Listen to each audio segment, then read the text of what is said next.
Alright, sorry about that small delay there. How's it going, guys? Evening to everyone. Welcome, welcome, welcome. How is it going? Yes, a couple of live streams in quick succession. I'm going to try and keep it up.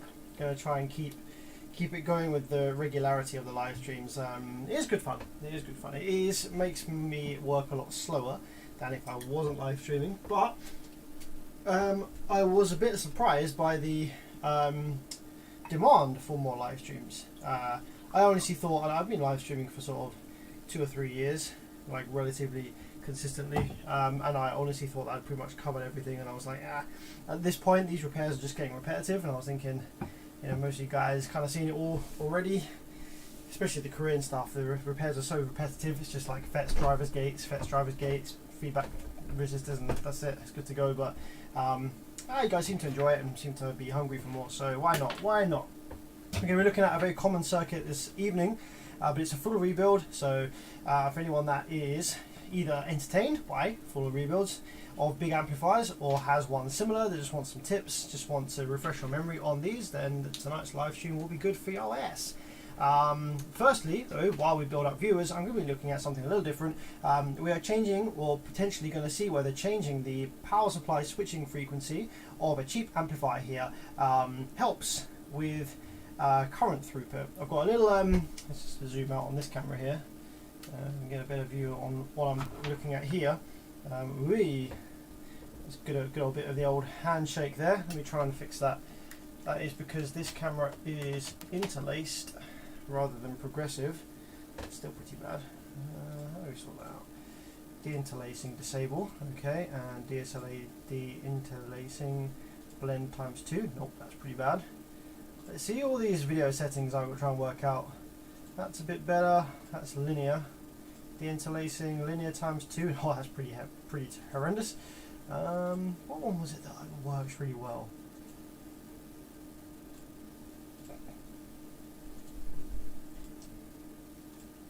Okay, well, we're going to stick with that. It's not as good as it usually is, but that's fine.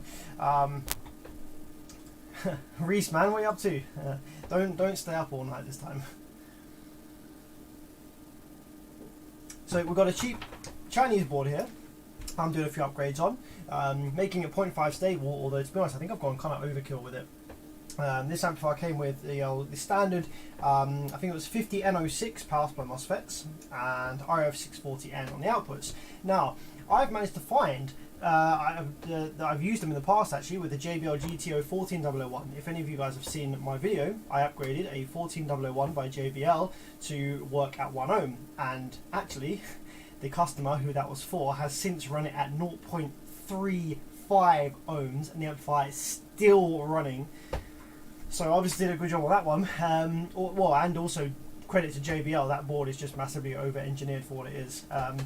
So in this amplifier here, I've got some of the same MOSFETs I used in the output section for the 14001 upgrade. I've got the FDP61N20s. Now, the thing with these is that they are very, very high power FETs, and they seem unrealistically easy to drive. Like, they're really, really easy to drive for how powerful they are. I don't know what Fairchild are doing here. Oh no, sorry, not Fairchild. It's on Semiconductor. Well, they're actually not on Semiconductor, are the manufacturers of these ones, but I can't actually remember who. I think FDP. I don't know. Whoever came up with these, the FDP 61N20s. I'm sure someone will tell me in the live chat. Did a good job on making some insanely powerful MOSFETs that are really, really easy to drive. So with the 640Ns, 640Ns are not massively powerful, therefore they are very, very, very easy to drive. And literally you could like drive them with your finger if you were able to touch the gate quick enough. But with swapping all of those 640Ns out for some FETs that are so much more powerful, like the 640Ns are 19 amp. I'm just going to go with the amp rating rather than the RDS and the pulse current, but the 19 amps of the 640Ns in comparison to the 61 amps of each of these 61N20s is wildly different. So on this board, we are absolutely certain that the MOSFETs are not going to be the weak point anymore. So we're making this amplifier stable at 0.5 and beyond. This amp's probably going to be stable at 0.25, but the thing that will prevent it from being super stable down there for a long time, it's just going to be the transformers and the inductors. Really is going to be the only thing preventing getting ridiculous power out of this. I'm just doing a quick little cheeky modification for a customer. Now, with obviously the audio pipe mod, I am modifying that amplifier with rewinding the transformer to get more power by adding more rail voltage. But a much easier way of getting more power from an amplifier is just to wire lower and make some modifications that are simpler to allow the amplifier to pass more power via current rather than via extra voltage. It doesn't require removing and rewinding the transformers, which is a lengthy task, and it complicates things. You have to change so much more. If you can keep the rail voltage the same but just ask for more current from the board, then it's a much simpler modification. So literally all I've done so far is just change all the MOSFETs. I did have to find ones that worked really well in the circuit, which I haven't had to change any of the drive circuit at all.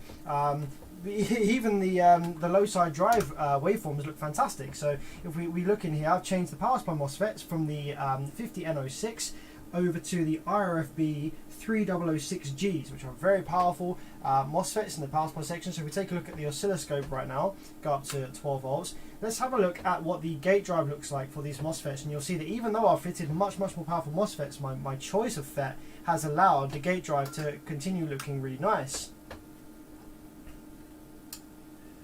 A bit noisy on the scope screen there. Why have we got a bunch of... There we go. So that is the gate drive for the power supply side. There's a little dip there just before it turns on, but these MOSFETs are running extremely cold. We've got a very quick rise and a nice drop there on the other side. That's driving the power supply MOSFETs really beautifully. They run really, really cool. We've got a low idle current. And on the output section, if we probe the low side there, look at that. Considering how much more powerful these output FETs are, 61N20s, that gate drive is wonderful. Like, so good. It doesn't look too different to what the 640Ns were looking like, to be honest. So my whole point of this, telling you this, is that I'm gonna, to improve current flow through the board further, I'm going to try increasing the frequency that the power supply switches on. So at the moment, the power supply section is switching on 28.5 kilohertz. Okay, if we take a look at the scope screen right now, you can see there 28.3.5-ish kilohertz there on the power supply switching. So with the power supply, the faster that you switch the transformers, the more power throughput essentially you can get. It's pretty complicated, but by switching the power supply transformers faster, you can get more power through them. And also, if you think about each time the power supply switches, it charges the rail cap. So if your power supply is switching at 30 kilohertz, then it is charging those rail caps. Because it's full bridge rectifier, so I think it'd be 60,000 times a second. Whereas if you go faster, then you can charge those rail caps. You can get a charge pulse into those rail caps faster. You can get a charge pulse into there 100,000 times a second, and so on. So what I was just going to do here, just while we build up some viewers before we look at the B2 Serum amplifier, was I was just going to solder in a little potentiometer into the drive circuit for the power supply, so I can vary the frequency of the power supply switching, and see whether we can go any faster without it kind of running into issues with the transformer, and running into issues with the MOSFETs and the dead time and them not sort of turning off quick enough, etc. So just while we build up some viewers before we look at the Serum, I thought I would just do this quickly on stream for you. So I'm going to take you to the power supply driver card here, and we can see we've got a standard TL494 chip. Now on this chip, what controls the speed of oscillation is we have on pins 5 and 6 we have a resistor and capacitor, which I think usually each of them goes to ground, but the value of that resistor and capacitor on pins 5 and 6 will determine the frequency that this chip oscillates at. So let's just confirm the parts that we need to be looking at here. If we go, so pin 8, 7, 6, so pin 6 should be connected to this capacitor here, I imagine. It could be this big one actually. Here, let's have a look. Oh no, okay, so it's the capacitor's connected to pin 1, 2, 3, 4, 5, and the resistor is connected to pin 6. So yes, pin 5 is the capacitor, pin 6 is the resistor. So just for ease, what I'm going to do is I'm going to take the resistor here. Now the stock resistor value looks like it is a, can I quite see that? Can't see it without covering up the camera with my hat, but it is a, it looks like 223 with my current eyesight. So that would be a 22 kilo ohm resistor.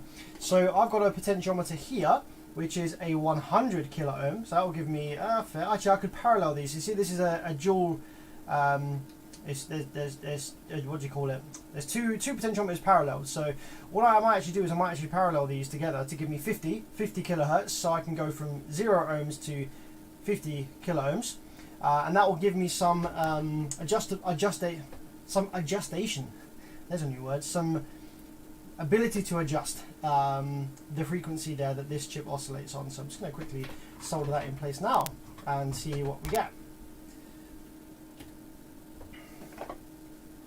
I'm probably just going to go ahead and remove the original resistor there first, because we don't want to run it in parallel with that.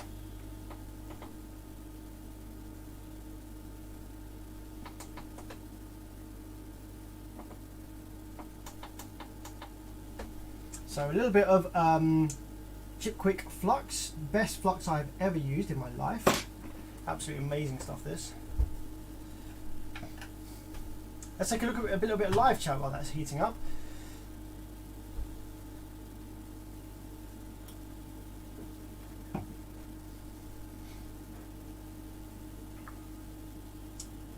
What's your opinion on Yamaha hi-fi amps and AVRs? I used a Yamaha receiver for a long time. It was like a UK tuned one. It was before they were HDMI. I honestly had an okay experience with it.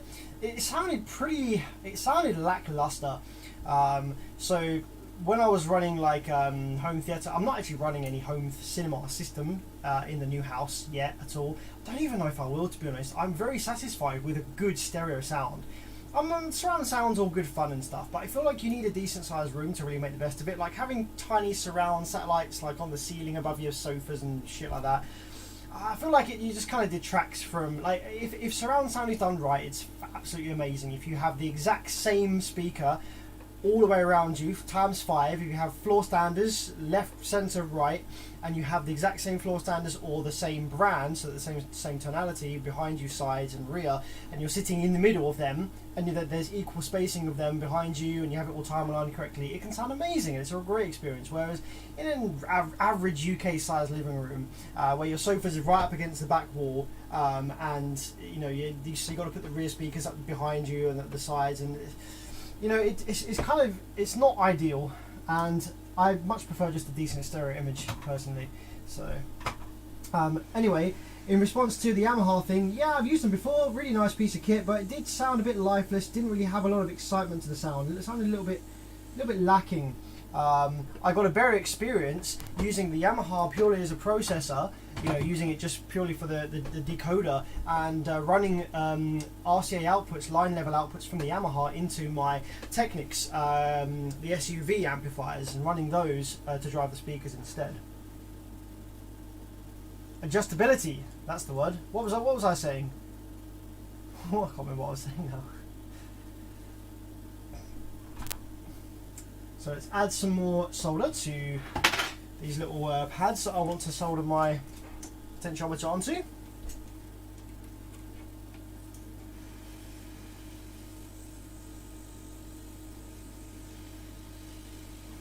Whoa, that's a big blob, that. It's a bit too big there. The blob is a small bit too big, I think. Might need to take some of that off and add some more flux. And then I think it's best practice to use the actual soldering iron here rather than the heat gun for this next bit.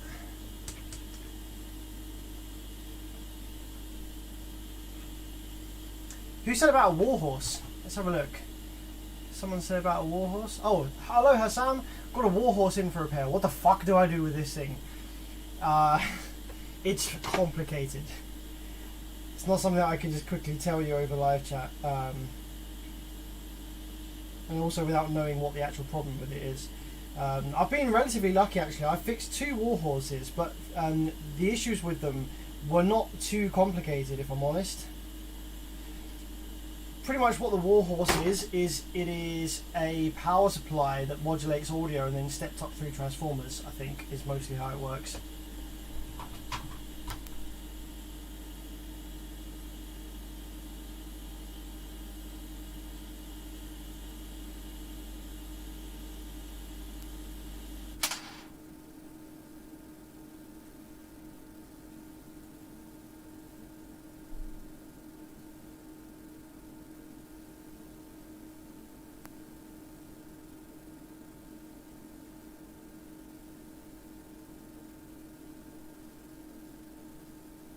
Okay, it's just a bit janky, but I think it will do, provided it is not that big solder blob was a bit of a pain in the butt there. A great big one.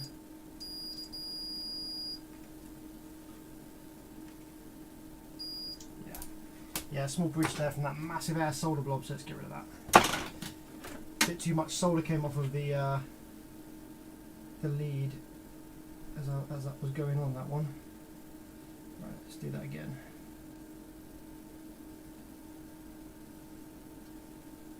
That side. There we go. And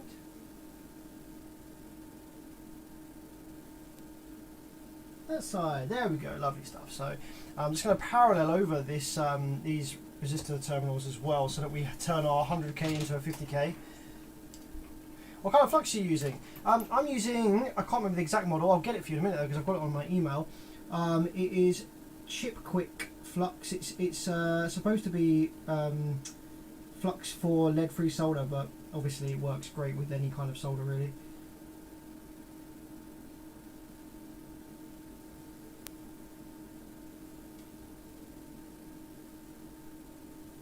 Oh fucking hell! I should have just left it as 100k. It's making more work for myself now.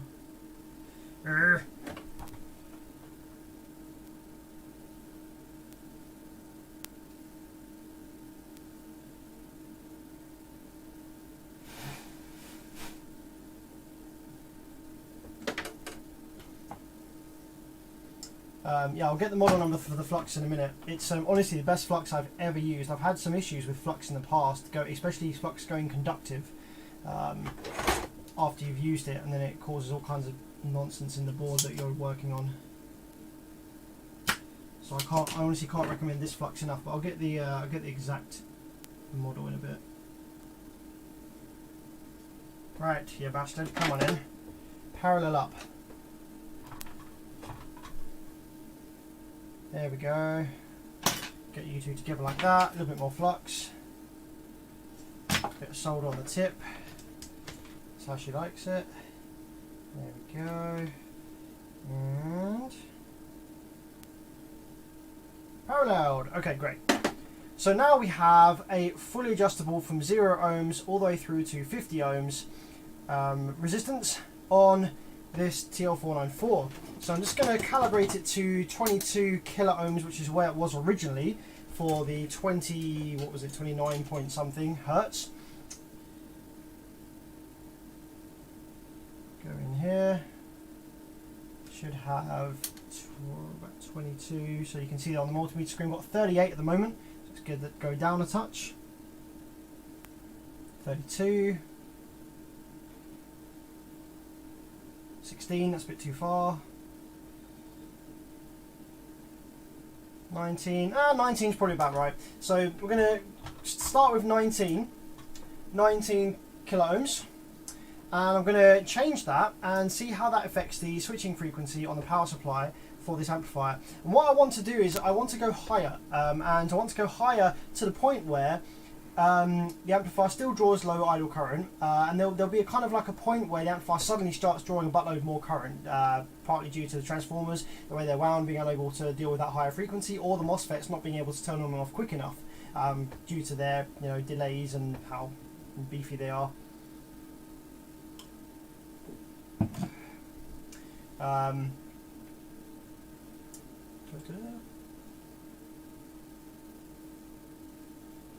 Right, so let's power it up and see what we got.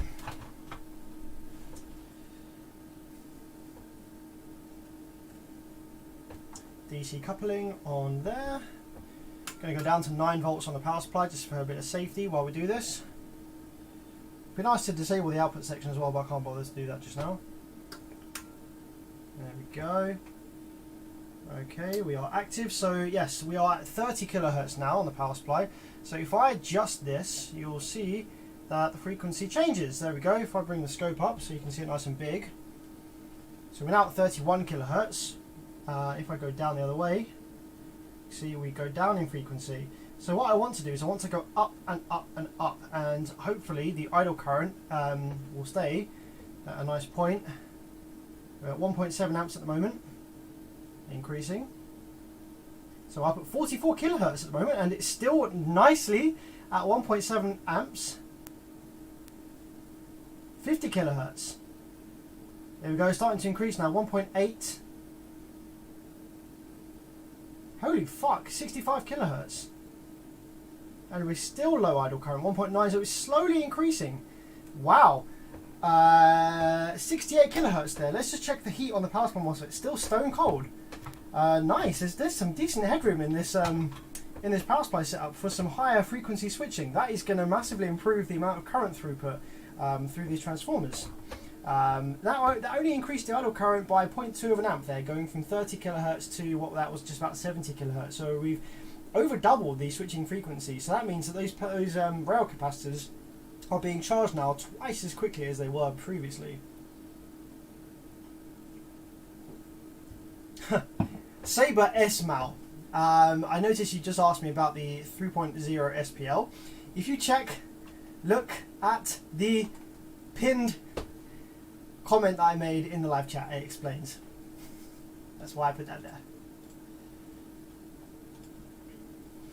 Well, okay, I'm curious now to see how high we can go. I mean, I don't want to increase the idle current that much, but a couple of extra idle currents is not going to be too much of a problem, I don't think. So it's 69 kilohertz there. Let's see. So we can go up to 2 amps and we get 90 kilohertz. So the wave is starting to look a little bit of a funny shape, see, especially here on the downside. So I'm going to go back down again until that starts looking a bit better, I think. See, there's actually enough dead time. That's why this is working so well, because there's quite a lot of dead time on the drive. You can see that there's quite a lot of dead time there just by the shape of this. We go right down to where it was.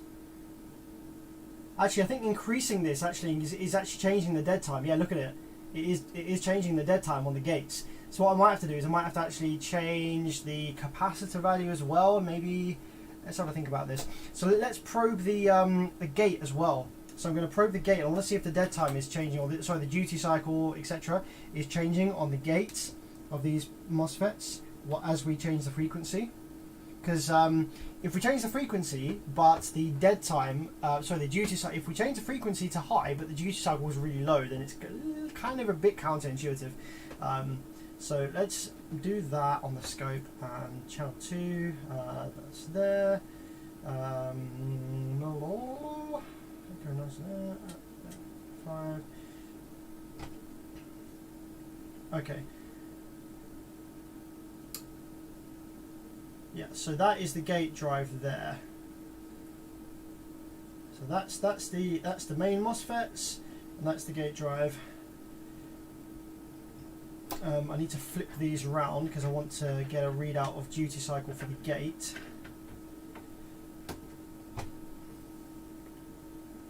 Okay, so the bottom one now is the drain, and this top one now is the gate. So okay, what is the current? So if I go slower again, back down to where it was. So we are at 41% duty cycle in stock configuration. Now as we go up, as we go faster, you can see the gate waveform gets a bit worse because we're trying to go faster and faster to drive these FETs. The duty cycle does decrease. We're only at 38% duty cycle now with this higher 66 kilohertz. So what I might do is I might just double the switching frequency to around about 60 kilohertz. That should be fine. The duty cycle is a bit lower, but I think that the benefits will still be the benefits of having the faster switching will still outweigh the cons of having the lower duty cycle there, because it's only a little bit. It's only 4% less. The stock duty cycle was 42%, and we don't want to go too much higher because we'll start to induce some ringing in the MOSFET drain wave, and also these power supply MOSFETs are a little bit slower than the stock ones were, so I don't want to try and drive them too crazy fast. We could also go for a lower value gate resistor, which should improve the shape of this gate wave a little bit, because that's starting to look a bit janky. Look at this. Look at this great big dip here where it tries to turn the FET on super fast. So I might actually go a bit slower. That is currently at 80, 81. So if I go a little bit slower, see that starts to improve that little dip a little bit. That little glitch as the FETs turn on. And the slower we go, the better that gets. And that's probably why we're increasing our idle current. So I might go to 70 kilohertz. I think 70 kilohertz where I'm going to leave it, but I think what I'm going to do is I am going to change the gate resistors to a lower value. I'm going to go from 10 ohms down to 4.7 ohms, which should improve the shape of this that wave there on the gate. I think that's where I'm going to leave it. Let's see what you guys are saying in the chat. Can the 3205s be used as output section FETs? Like, yeah, any FETs can be used anywhere provided the voltage ratings are right. I mean, 3205s could be used in the output section, but they're low voltage, so you'd have to have a pretty small amplifier. Like the row voltages would have to be pretty low, so there wouldn't be a great deal of point using 3205s in the output section. You usually need much higher.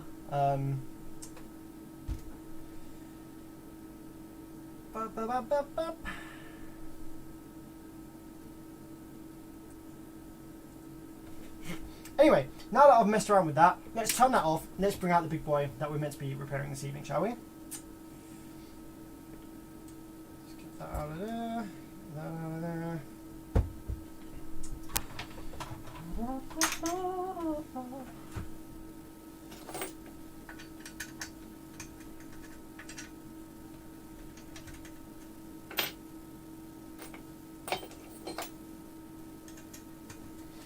Thanks for joining me tonight, guys, by the way. It does take longer to stream like this and do repairs, but it is enjoyable. It's cool that so many of you like want to just watch someone repairing electronics.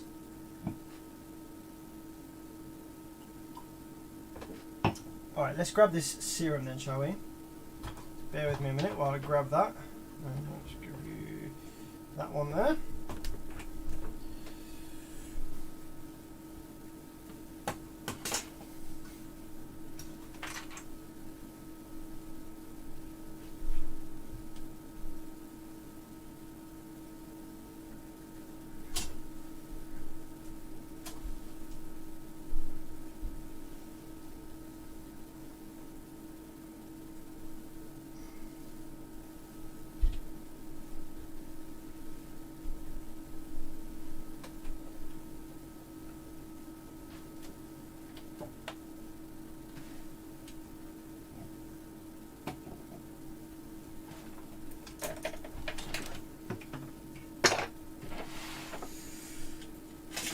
Okay, a lot of you might not have heard of the B2 Serum.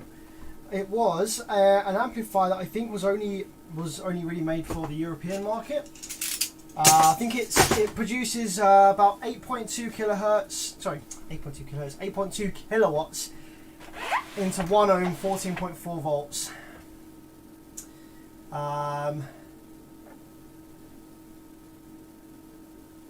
And yeah, I think it was mainly just made for the European market. So let's have a look, get this thing apart, shall we? Going to be a little long one this evening. This is amplifier is going to be the rest of the stream, because obviously we're taking it fully apart. A lot of the time I will have the amplifier already disassembled, ready for the stream, but in this case, nope. So we're just going to have a little relaxed one this evening, guys. You know, it's going to be some gaps in between the repairing while we have a chat, while I'm taking stuff apart, putting it back together. But nah, that's what it is. Chicken Pimp, thanks very much for the 5, my man. Thank you for your videos, learning a lot. I'm going to attempt to repair on an old MA audio. Good luck, my friend. When you are learning amplifier repair, the first sort of like successful repair, or the first few successful repairs you get, are always mega satisfying. It's a really great feeling to make a successful repair. So good luck with that. Let me know how you get on.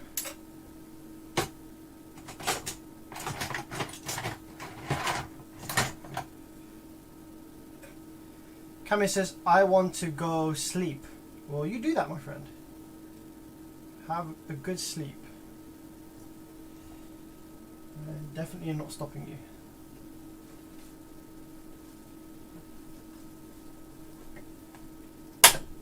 Oh dear.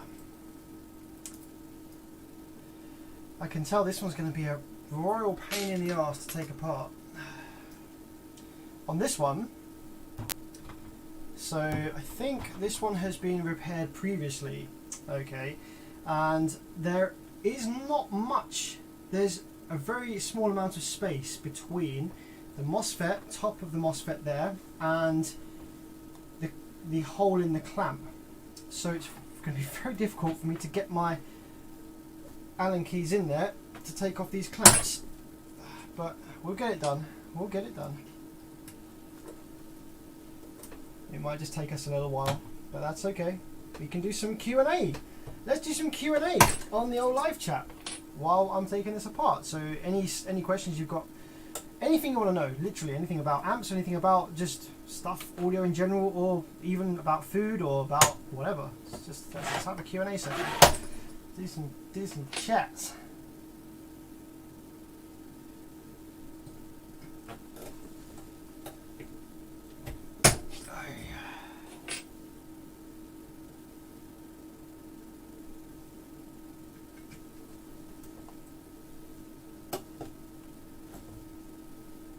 B2 Serum, yeah. There's not much information online about these things. If I'm honest, I looked online to see what information there was about them, just out of interest, out of curiosity. And there isn't really a lot of info. There's a couple of posts on the Steve Mead forums saying about whether they're any good or why they even exist, because they're kind of like in very close to existing amplifiers at the time from B2. So there was a bit of a question about why they exist, but yeah, they were just for the European market, I think.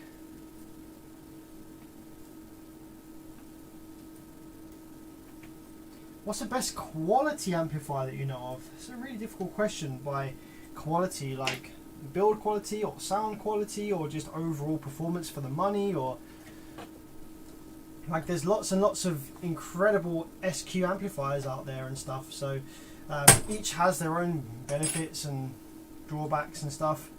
I personally really like the sound of old Genesis amplifiers. There's a Genesis amplifier that uses valves, you know, a tube amplifier for the outputs. That sounds really sweet. I'd say that's pretty high quality. I wouldn't say LW Audio is super high quality. They're a generic brand. They're just really good value for money.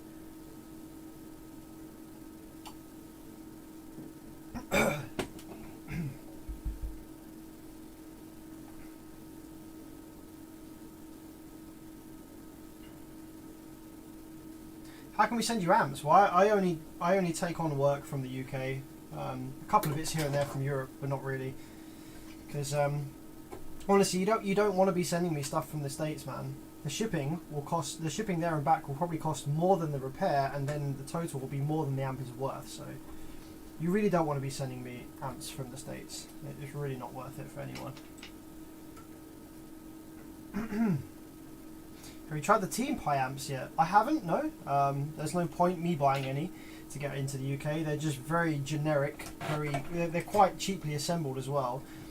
For some people they might be good value for money. Honestly, I don't know, well, because I don't know the American market. I only really can compare them to the UK market, and I haven't really inquired about what their pricing would be to the UK.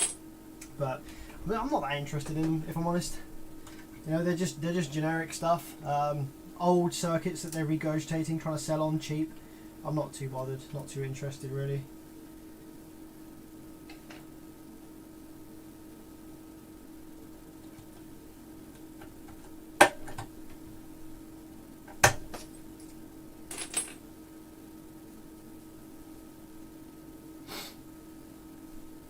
Elliot says, if you were teleported back to the very early 90s, what amp would you choose to use? Difficult question, because I don't really know many of the amps from the early 90s, if I'm honest, because I wasn't into audio then, so don't really know a lot about super old school stuff. I'd have to ask Derek what his views are on that.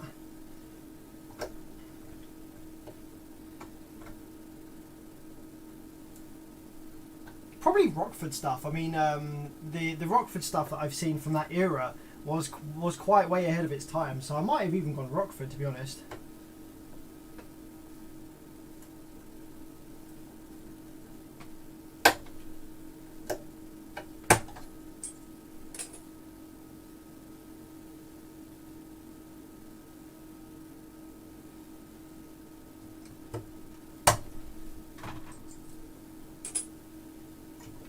So it's just a nice chilled relaxed stream this evening, because usually, like I say, I will have the amplifier fully disassembled, ready for repair, but in this case we're just taking a nice relaxed stream, not really going too fast, not trying to rush it, just going to have some chats with you guys, see how you're getting on.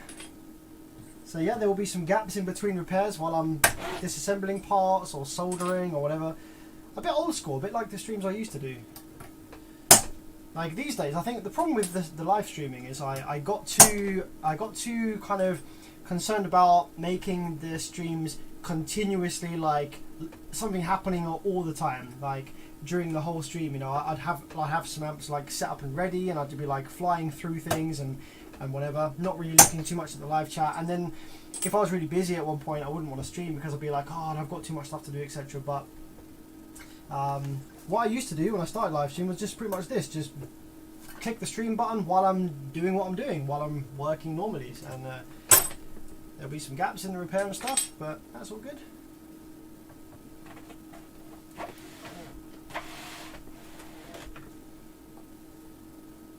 Do you know anyone in the States that fixes amps? There are quite a number of very, very competent repair techs in the States. Let's crack this window open, it's roasting in here. There's a whole group of them actually, so you'll be able to find really, really competent repair techs in the States just on Facebook, just by looking at the Facebook groups. Go on Facebook, and in any of the audio groups, if you like put up a post and you ask, oh hey, where can I get this amp repaired in whatever city you're in, a bunch of people will tag repairers that they've used in the past that have been reputable. There's a whole group on Facebook for audio repair techs, where us guys all hang out and we chat about repairs and help each other out and stuff. And there's loads of guys in the States there, so yeah, there's definitely loads of repair techs you can go to in the States.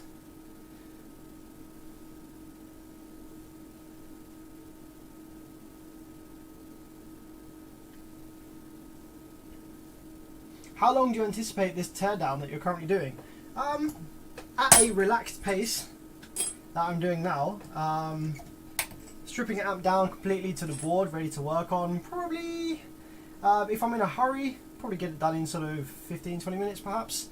Taking care, chatting to you guys, maybe 20 minutes, 25 minutes. Doing the thing while trying to get this freaking wire to stay behind my ear, maybe 2 hours, who knows. I need some more duct tape to tape it to my hat. Is there anyone you'd recommend? Yeah, I'd recommend quite a number of them, to be honest, but I don't know where you are in the States, and I can't remember off the top of my head where they are either, so I don't want to recommend you one that's like absolutely miles away. So I suggest honestly just making a post on the Facebook groups and letting people recommend ones that are near to you.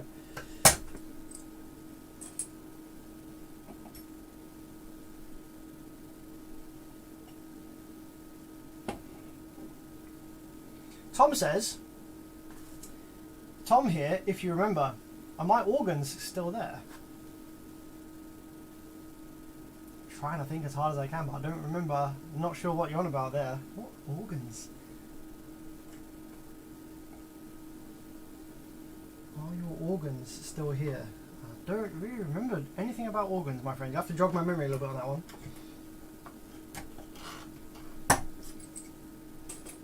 What type of wine are you drinking? I'm drinking some cheap, very, very cheap Rioja. It is Cepa Libre de nuestra bodega. Este vino hedra la tradizione espíritu de una de las regiones elaboradoras más antiguas de Europa y continúa un poco de su historia. That's exactly what that tastes like.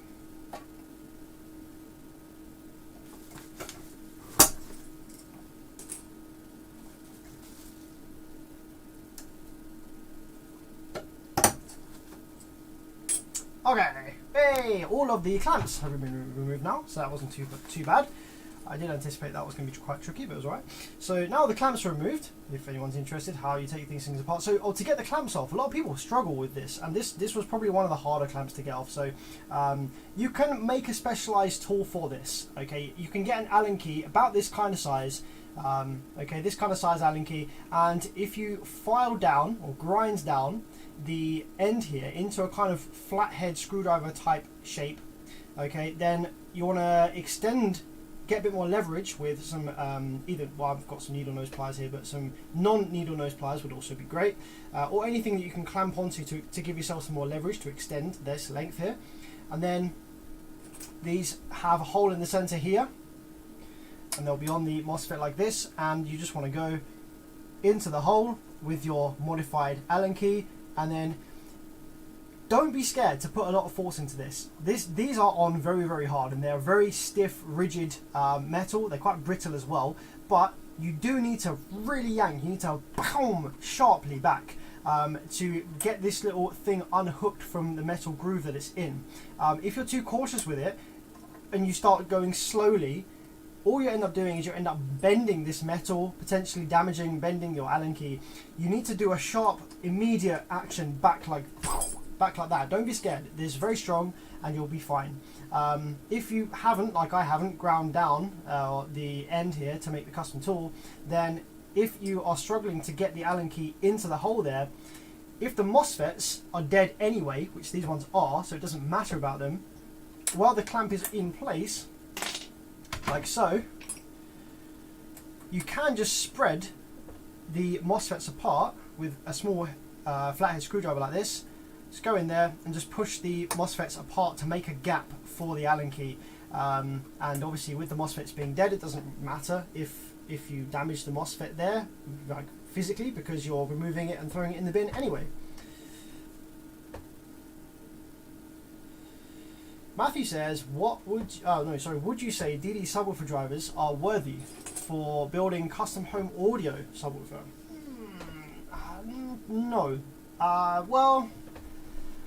Well, you can use anything. Like the driver choice is the least important point. The enclosure is the most important. Positioning is the second most important. Then getting it on power, and then the driver choice really. DD subs, they're great in car. They're great on high power. Then they will need a lot of power indoors to sort of really get going. And I feel like they're a bit too stiff. DD do offer now. They do the high def lineup, which has a single spider.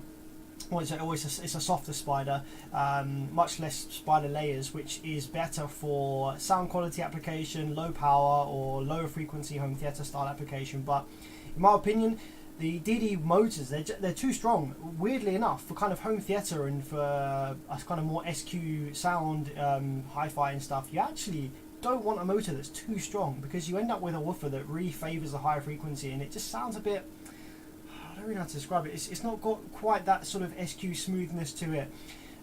There's a perfect balance point between motor strength and spider stiffness and moving mass and stuff like that for woofers, and you'll tend to find that the ones that are rated the highest for home theatre and for hi-fi application. I know a lot of people rave about JL Audio. They made some home subwoofers that were extremely expensive, and they're quite highly thought of, and the motors on those were strong, but they weren't DD strong. They weren't like absolutely ridiculous amount of BL product and gauss in there, so gauze.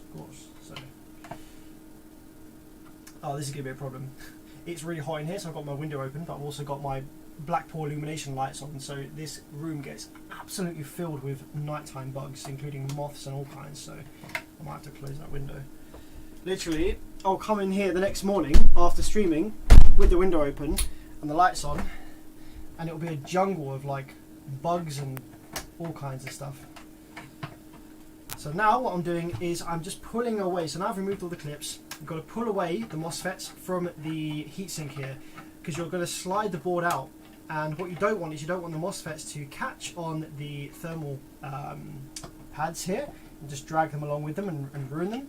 So we're just pulling all these are the rectifiers here. These are going to be absolutely fine, but we just need to move them away from the heatsink to get them out of the way, so that when we slide the board out, it doesn't catch and pull all this crap with it. So this amplifier is a full rebuild. The failure on this amplifier happened over on this quarter of the output section. So this output section consists of basically four smaller amplifiers that all parallel together. So this small little amplifier here, consisting of 3 low side, 3 high side MOSFETs, these are all died. I imagine due to a drive IC failure. This drive IC chip has got a hole in it, which you'll see a bit later when I zoom in on it, when I go to replace that. So I think that the drive IC failed, and it basically sent high voltage DC to the gates of these 6 MOSFETs, which killed them. We have these 3 banks absolutely fine. These 3 banks of output section is completely fine, unharmed, but we're going to be replacing all of the MOSFETs and drivers anyway, just for reliability. However, unfortunately, because these 6 MOSFETs were shorted, the power supply, the protection circuit didn't work, didn't catch it in time, and the power supply has overloaded and completely exploded. So we need all new power supply MOSFETs, which is very expensive in parts and quite time consuming to replace. All because of a protection circuit that is just not up to the job. If this, like, I know a lot of people will say a lot of stuff about Brazilian amplifiers, but if this was a Brazilian amplifier that used a PIC for the protection circuit and that was quicker in detecting faults in the output section, then this power supply wouldn't have blown. It would have survived absolutely fine, and the repair would be much cheaper to the customer.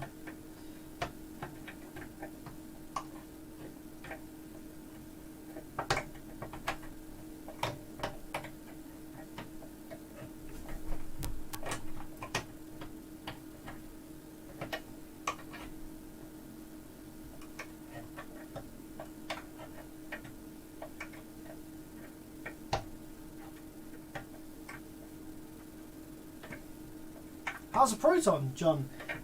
Proton is okay. Actually, I did something pretty cool with the Proton that I've been wanting to do for years. The Proton is in good condition, lovely stuff. The sound system, the front stage is pretty much finished with the T-line door cards. I keep meaning to do a video on it to kind of update you guys that want to follow that build. It's really nice.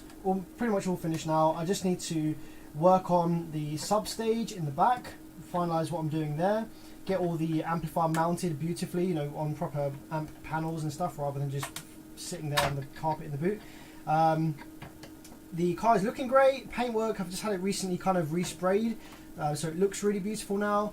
And I've just had I spent a bunch of money getting a lot of the front kind of, all of the front structural stuff, like the wishbones and the ball joints and the drive shaft and all of that stuff replaced. So It drives and handles wonderfully now. It doesn't have an MOT, unfortunately, which is, I don't know what you call it in the US, but because it's a DCAT, I had the cat removed ages ago for access, and also the cat was like all clogged up and janky and being a pain in the ass. So we removed the cat at the time, and I had a friendly MOT tester that would just ignore the emissions test. But now I've moved, I don't have that luxury, and I'm struggling to get an MOT. I have a few leads on that, but I'm struggling to get an MOT. So it's currently been sitting on my drive. I haven't driven it for weeks because it's not got an MOT, which is a bit sad. But I'll show you what I did the other day, which is pretty cool. I've been wanting to do for years. Handbrake works. Thank you very much to Reese. So Reese Carney in the live chat right now did me an absolute solid and helped me replace my handbrake cable. I am not massively mechanically minded. I am not very good with cars. I can repair amplifiers, fine, no problem at all. Give me an amp to repair, I'll sort it for you. Sitting comfortably at my desk here with my glass of wine and my chair and my oscilloscope and electronics, absolutely fine. But I do not like being under a car, don't like being messy, don't like fucking, it's too messy, it's too big, it's too hard, like much labour work. I much prefer just to sit comfortably at my desk and repair something complicated than to like fucking be grinding shit and welding shit and like pulling hard and jacking up stuff. Even if it's easier, even if the task is quite easy. I mean, replacing the handbrake cable technically wasn't difficult. It's pretty simple what you got to do. It's just fucking annoying, man. Like the thing's only just the right length, and you got to pull the cable just the right torsion to get it over the hook, and it's just a pain in the ass, man. I fucking hate that shit. So fortunately, Reese Carney, absolute legend here, helped me out with that and got my handbrake working. So because I haven't had a handbrake for over 2 years in the Proton, I've just been leaving it in gear.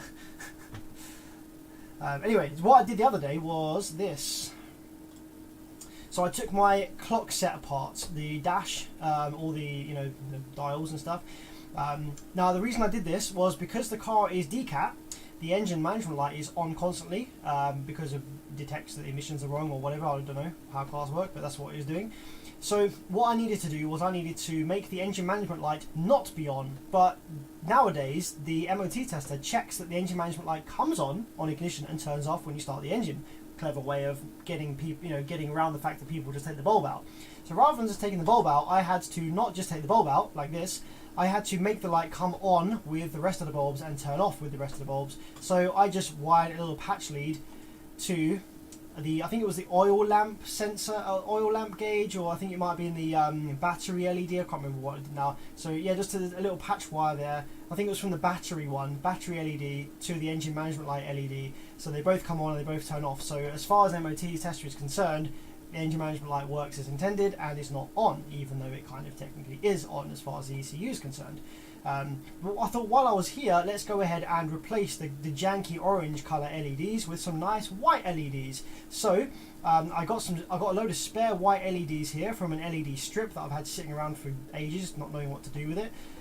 They're a nice white colour. They're not too cool, not too warm, just a nice white. And I was checking what voltage originally goes to the orange ones. You can see there, that's the orange colour of the original bulbs. Kind of disgusting, really.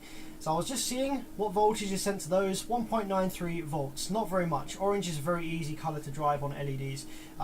So then I went ahead and set my bench power supply to 1.9 volts to see whether the white LEDs would work on 1.9 volts, which of course they don't. The white LEDs require about 3.5, 3.8 volts to get to maximum brightness. So I actually had two of these, or had one spare that I bought just to piss around on in case I accidentally damaged anything. So what I was able to do is, let's have a look here. So I wired up a potentiometer. So on this clock set here, the way that the LEDs are driven around the side here, these orange ones, okay, you've got battery voltage sitting on this trace here. Then there is a resistor, or a couple of resistors in series with the 12 volts from the battery, from the ignition live or whatever it is. 12 volts goes through a pair of series resistors. Then you've got two LED bulbs in series with each other before going to ground. So in this case, there was a pair of resistors here that was dropping the voltage from 12 volts down to around about 3.8 volts. okay, and then each resistor being in series with each other was receiving the 1.9 volts of the orange before going to ground.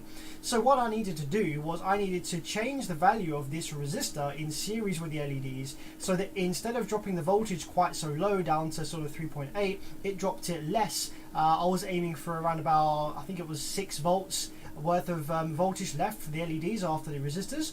So I just wired up a potentiometer to calibrate the correct resistance value for the voltage I needed for the white LEDs. You can see I've soldered them in there, ready to check the brightness. I didn't want them at full brightness because it would have been too bright in the cabin, like they would have been too much. So I calibrated a good resistance level. There you can see me doing that and holding some power wires from a power supply on to get them to light up. So I calibrated a good resistance to get them at a good brightness for how they should be in the car. That's all the old orange LEDs that are disappeared. This is a video, that's a video. And then what I did in order to, the resistance that I needed actually just so happens to be exactly half of the original value of the resistors that were in place. So rather than having to order some new resistors, all I did, I just took the other resistors off of the spare clock set that I had and just dumped them on top. As you can see there, look, I've just put the resistors on top of the other ones in surface mount to halve the resistance, therefore get the correct voltage. You can see here, that's the second spare set of clocks that I had. Just removed the resistors and dumped them on top of the one that I'm keeping in the car, therefore halving the resistance and increasing the voltage across the LEDs, which is pretty cool. I screwed up the, I tried to clean this surround and ended up taking the paint off, so I had to respray it, but it ended up looking pretty nice. So there it is in the car with the white. See if I've got a picture. Let me see if I've got a picture of the old orange. I don't think I've got a picture of the old orange here. It's not coming up.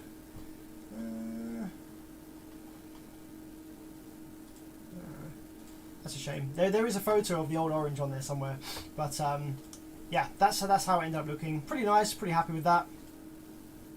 Kind of matches the dials at the top there as well. So yeah, pretty cool. Now, why the hell did I get into telling you guys all about that? That was kind of boring. Right. Anyway, amplifier stuff.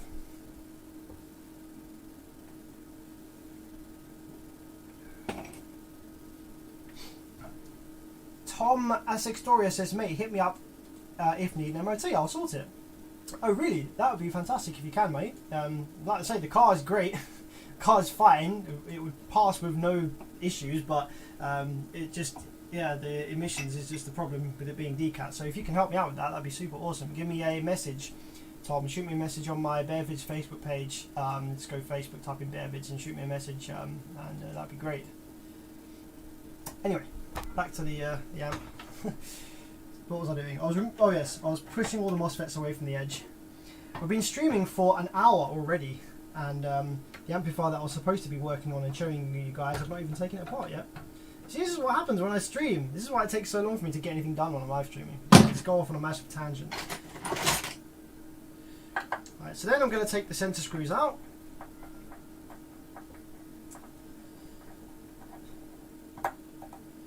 So Tom, I don't know if I have you on Messenger.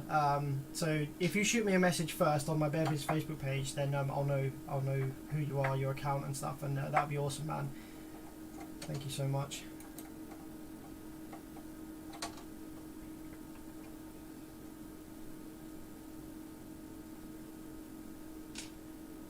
John Buckland said, I just replaced all the LEDs in my car as well, found it quite a tedious task. Yeah, it did take me a little while actually, just figuring out all that stuff, with the voltages and stuff.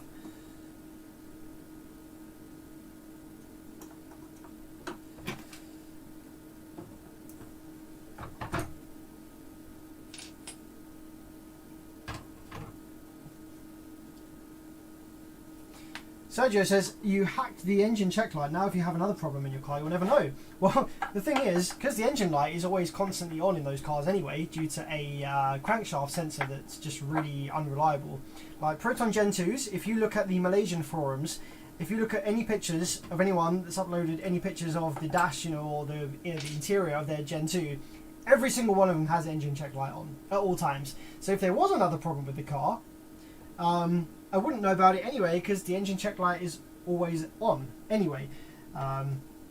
So if I have any other problems with the car, I'll notice it if it goes into limp mode. I'll just get an OBD reader and see what the issue is. But the engine check light on these Proton cars is kind of pointless because it's always freaking on because the sensors are crap.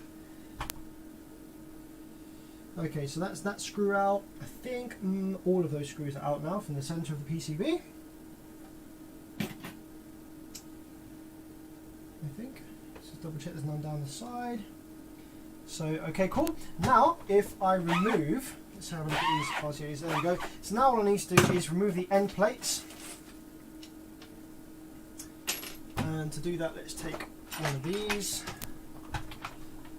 And I think that one's going to be good. Oh no, it's bigger than that. Probably going to be that one. That's the one. So let's remove the screws for the end plates and we'll be able to slide it out.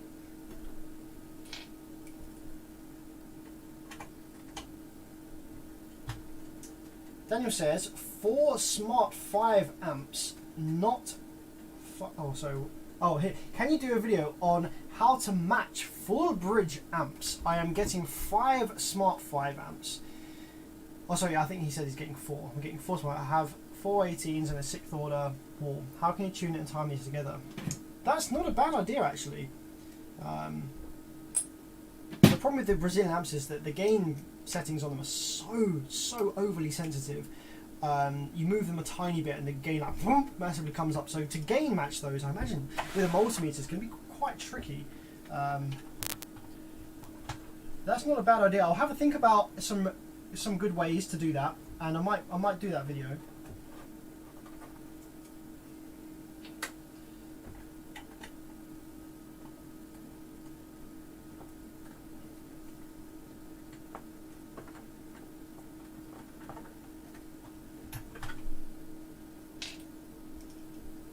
There's no phase adjustment, so it's hard to get the thing correct. Yeah, well, because there's no phase adjustment, the phase won't be out.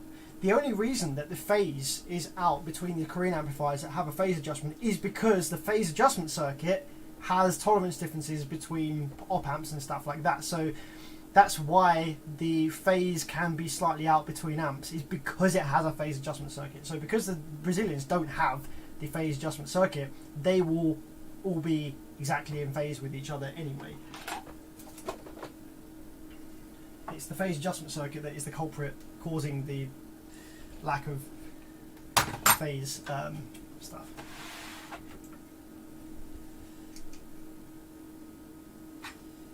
It should be fine. If you've got loading issues, then that won't help with it.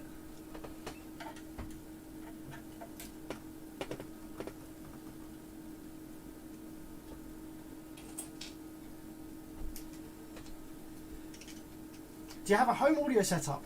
I am looking to purchase a pair of Martin Logan electrostatics. I can't decide what ones I want. Literally. But I've been in the market for them for quite a while now. Just trying to find a good, decent pair that aren't too old. Because with electrostatic speakers, they do degrade over time. The panels, I can't remember what it's called now, the diaphragm. It kind of gets a bit looser over time. It kind of stretches out a bit, so you don't want one that's too old. And most of the Martin Logan electrostatics on eBay, they're all from like 1996 and stuff like that, and if they've not had the panels replaced, then they're going to be like not the best condition.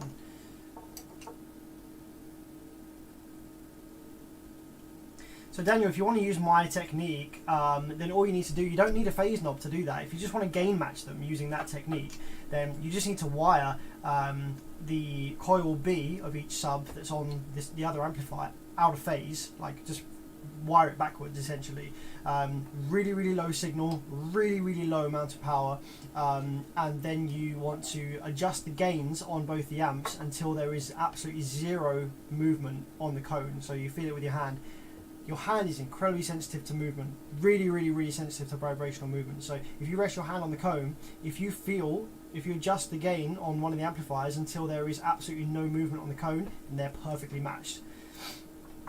Just get some DD audio for home audio. No, that's not the right solution, Amir.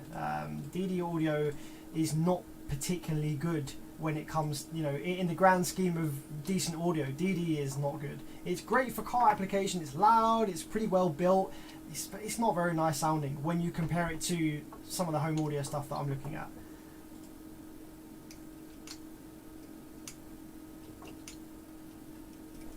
Okay, so technically this should now slide out, provided I've, oh yeah, there we go, I was going to say, provided I've removed all the screws, this should now slide out, which it does. Ta-da! Excellent. Right, let's get this, stand up and get this out.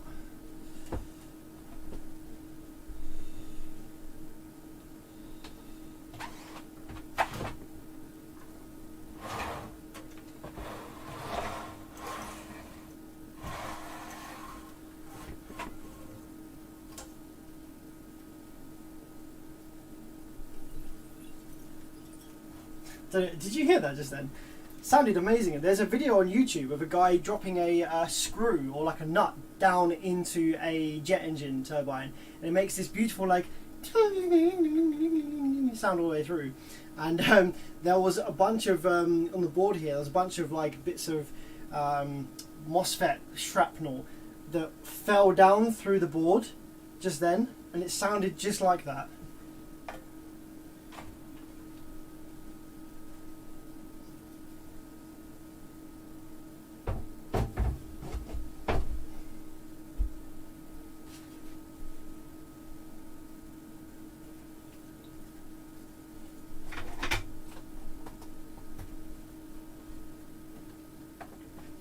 Okay.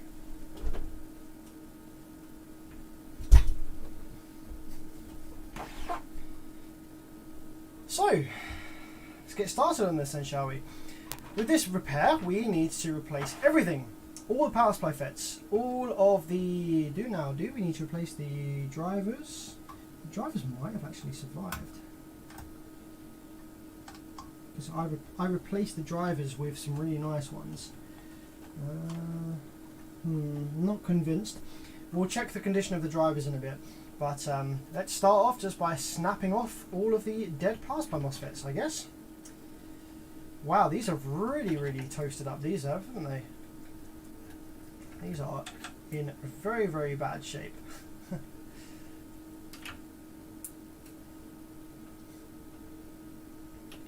Now, something interesting actually that I have noticed over the years with replacing amplifier power supply MOSFETs with better parts and stuff like that. So for the longest time, well, for like a couple of years now, there has been available to buy.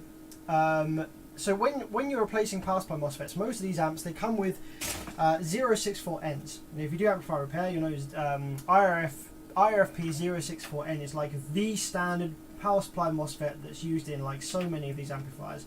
Some of the newer, bigger ones now are coming with RF 1404s, I think they are, or are they 5s? 1405s. IRFP 1405, which is some bigger, beefier ones.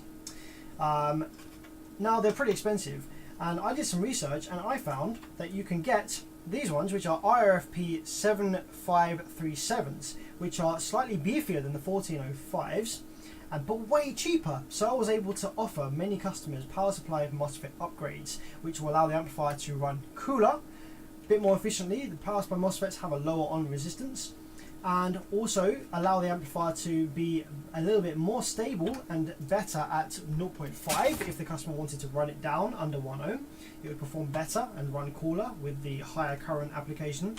However, one of the issues with these MOSFETs is that they are slightly less able to survive a sharp, instantaneous current demand. So although they can supply a lot more current, like, you know, in operation, and they run a lot cooler, if all of a sudden something shorts on the output section, then these MOSFETs don't like that. And the instantaneous, because they are that much more powerful, because they have that much of a lower resistance, they explode very quickly in a short circuit environment. So as soon as as soon as they become overloaded, they just die instantaneously. Whereas the 064Ns, because they are much higher resistance and lower power, they're actually a bit slower to die. Interestingly enough, if you present them with a direct short scenario, they actually survive a little bit longer than some of the big powerful FETs do. Do people send you amps from overseas often? No, I don't take on repairs from overseas generally. I'll take the odd bit from Europe here and there, but generally no. Currently listening to you on a tube headphone amp and love the sound of tubes. Oh, N7 Alpha, that's pretty interesting. So I'm actually streaming using some nice high quality RTA condenser microphones. I'm sure that YouTube will completely butcher the sound quality, compression and whatever, but the source of the sound here is surprisingly nice, I guess. It's stereo as well, so if you're listening on headphones, you will get a stereo experience.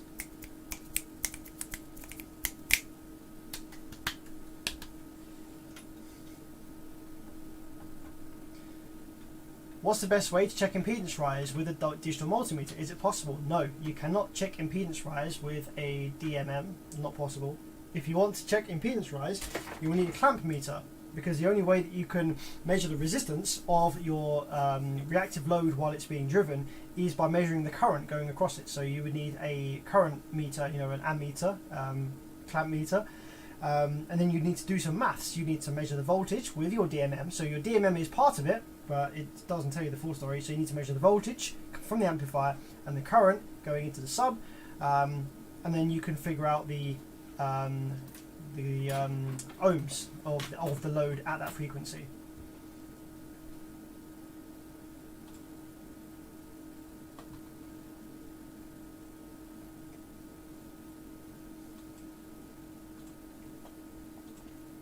Okay, so we have removed, snapped off all of those toasted power supply FETs, and the ground leads on these, they always get massively screwed up. So I'm just going to cut off all the remaining ground leads. The source leads from these FETs. They always stick up way too high. So I'm going to cut these off, and then we'll be able to pull them through from the other side. But before we replace any of these, I'm going to power the amplifier up, which will allow us to view the gate drive, so we can see whether the drivers have survived, to see if we get good gate drive on all these MOSFETs here. A good telltale sign of whether the drivers may have survived or not is to look at the condition of the gate resistors. So on the power supply MOSFETs, the drivers are connected to the MOSFETs through the gate resistors.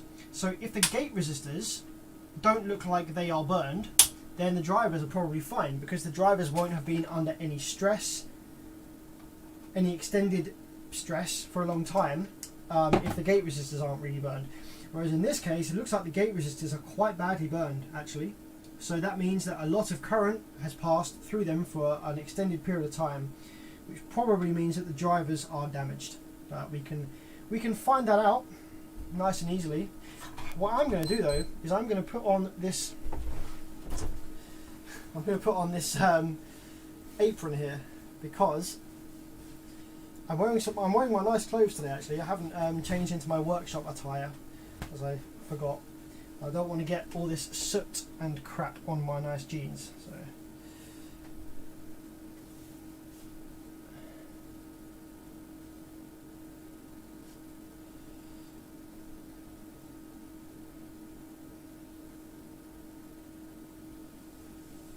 there we go, that's better. I won't get soot and thermal paste on my jeans. Right.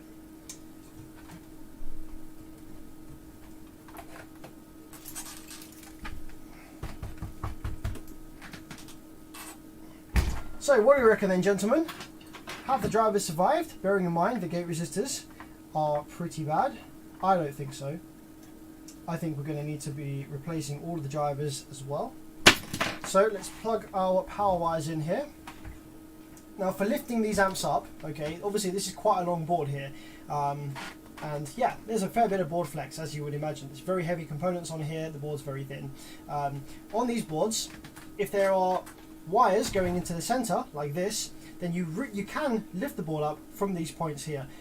honestly, this solder joint is so strong that there's absolutely no problem with lifting the board up here from these points. You can lift the amp up completely from the wires like this. If that was to cause any problem, then the solder joint wasn't strong enough in the first place. So it's good that you know that. If you go ahead and if you try and pick one of these amps up from the wires like this and they come out or something, then it wasn't soldered correctly in the first place and it would have benefited from a reflow anyway. So good way to know and good way to pick the amp up. You don't want to pick it up from either end like this because you flex the board in the middle, you just bow it into like a bow shape. And then trying to pick the board up from the center by the caps and stuff, you end up bowing it the other way. So using the wires actually is not a bad way to pick the amp up, if I'm honest. Like, I've been picking these amps up for over 6 years now, and that's been the best way for me and haven't had any issues whatsoever. So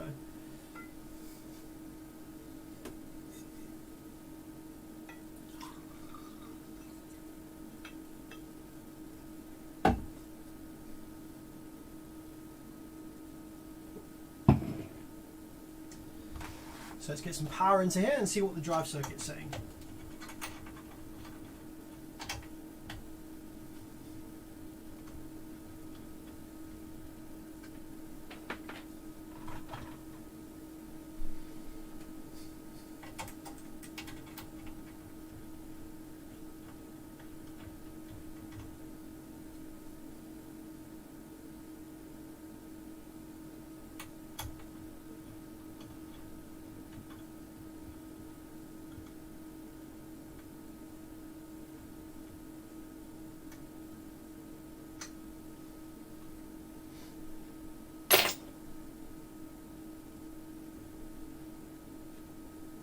Remote is on this side.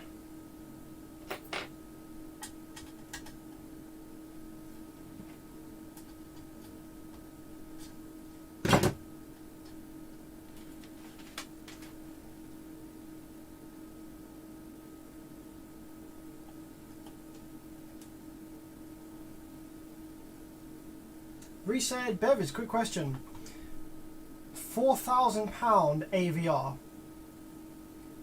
doesn't output test tone and sometimes trips the breaker.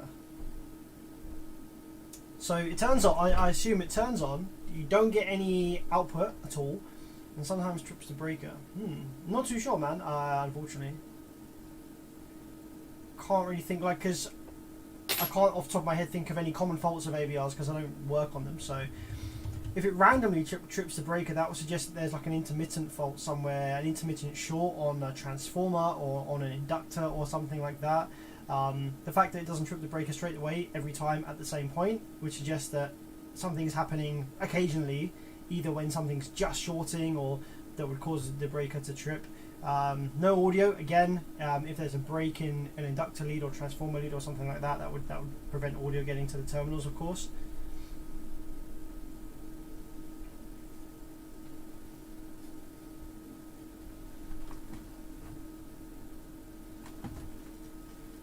Alright, cool. Now we've got some power in, let's see what the condition of the drive circuit's like. So I'm going to give you, what screen should we give you? This one perhaps? Give you hat cam, I guess. So let's plug the oscilloscope in and get some power going in. So I've got some power going in now. Actually, if I give you the scope screen, that might be better. Where is the... There we go. So let's turn the power supply on. Now that's promising. Usually, if the drivers are really badly damaged on these, we will have some idle current draw, which we don't have. Doesn't appear to be any idle current draw because none of those transistors are leaking. Now, if you've got idle current draw, it would be because the NPN drivers are leaking. So we could still have damaged PNPs, which is the most common thing. So let's try and power the amp up now and see what shape the drive wave is. Okay, well on this bank at least it looks surprisingly okay. So what I want to go ahead and do, because the gate resistors, they did get pretty toasted here.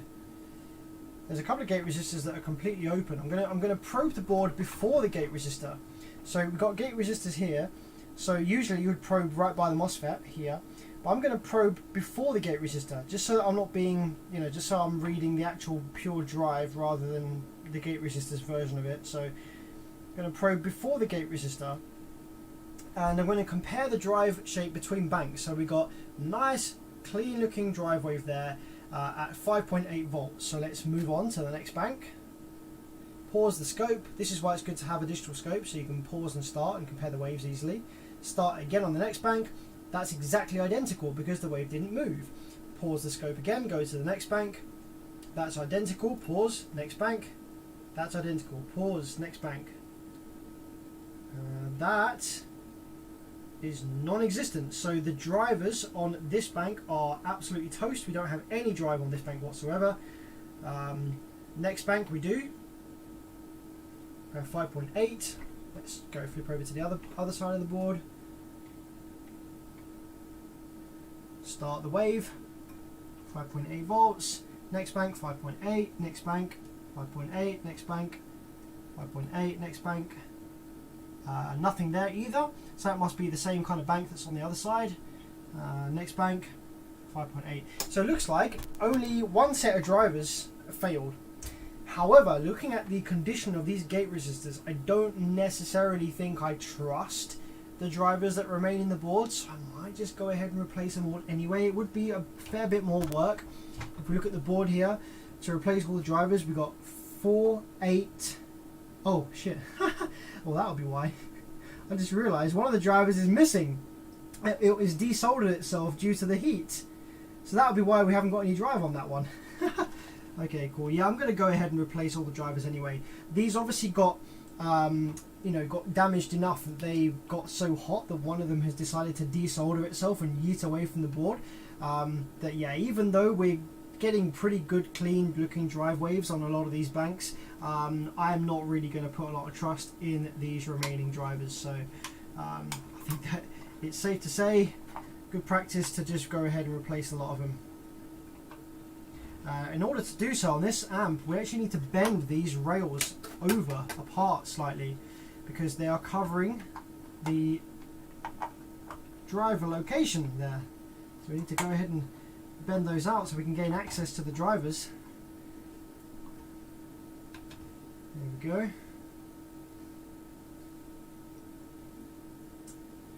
So it might be easier and less stressful on the board if we just snap all of these off. Rather than trying to actually, you know what I might do, right? So one interesting thing about this, although weirdly enough we don't have drive on this bank over here, when the power supply FETs die, they short 12 volts down the gate path to the drivers. The drivers are NPN and PNP. So the PNP drivers are connected to ground. When they receive 12 volts from the MOSFET incorrectly after it's blown, it will ground that 12 volts. That's why the PNP drivers get ridiculously hot and fail. However, the NPN drivers, they usually are fine. They don't usually come to any harm. So it's usually the PNP drivers that are the issue. So I might just go ahead and replace the PNP drivers on this rather than replacing the NPN and PNP. That'll save me some time. For sure.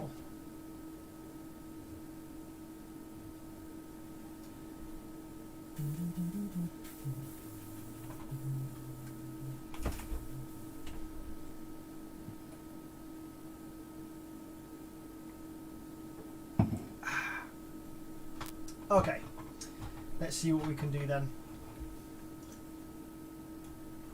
What I'm going to do is, just to save the board some stress, I'm going to snap off all of the old PNPs. Rather than trying to desolder them, the pads and traces on this driver location, this driver area, look pretty knackered from the amount of heat that they sustained during the failure. So I don't really want to be stressing them out with any extra heat from the soldering iron if I can avoid it. So I'm going to go ahead and snap off all the old PNPs to minimise the amount of heat needed from the soldering iron to desolder.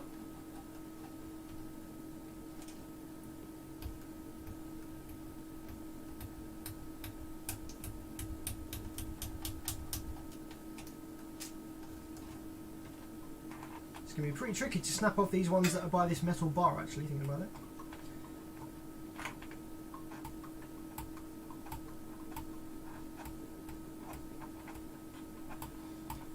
Josanne says, have you ever thought about doing a paid video course for amplifier repair. I'd love to purchase your amazing content. Well, that's kind of what I sort of am doing with the live streams. I understand that it's obviously not the same as doing a course because the live streams aren't laid out in a kind of logical way, you know, but all the information in the live streams is there for free. If you've got the time to sit through them, you'll gain all of the knowledge you need. One of the best videos that I did that will teach you how to repair most of these kind of boards is the Digital Designs M4A amplifier repair video that I did. On that one, I talk you through basically everything that you need to change in these common Korean boards to get back up and running again. So you can get it all for free. Sarah says, aside from how complicated this is, you're super fast at amp repair. Well, thank you. At the moment, it's very slow because I'm live streaming. But if I'm in a hurry and if I'm not live streaming, I can knock these out relatively quickly, I guess.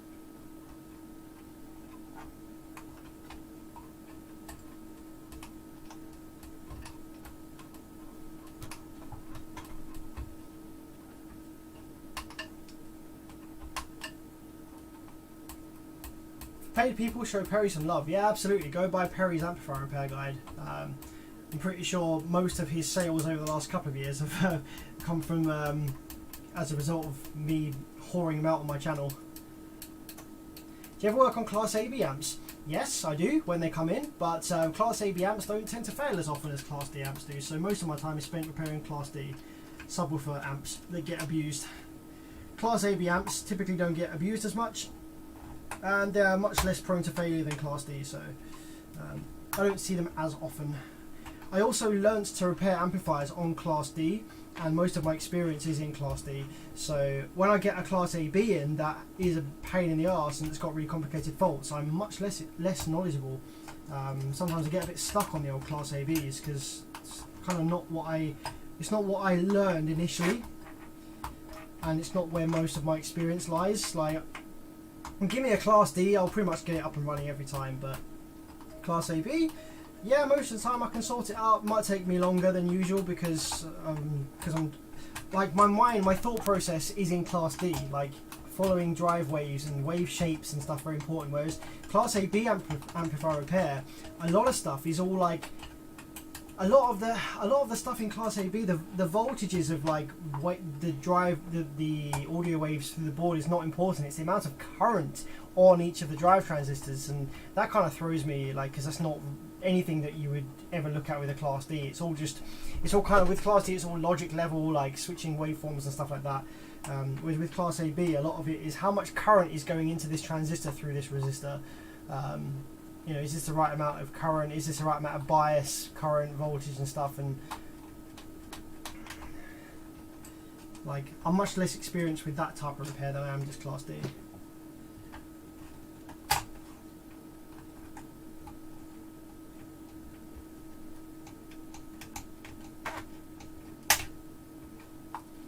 A lot of older techs, especially from like the 90s and stuff, will say that they prefer working on Class AB and they hate working on Class D. But it's just what you know, isn't it? It's what you learn on. It's where your experience lies. You always find what easier if you know it. If you don't know it, you won't find it easy. Right, all of the PNP drivers are snapped off the board. So now we're going to turn it over and we're going to remove all of the legs from those ones I just snapped to keep the board nice and safe, you know, rather than heating it up too much where it's already kind of charred. So if I change camera angles now, I'll try and give you this one. We can go over to this location here. The camera's still jerking around like crazy. Try to fix that. Try and get that. That's still really jerky. Maybe I can disable and re-enable that. I'm not too happy with how this camera is behaving this evening. It's a bit better. It's still kind of janky though, isn't it?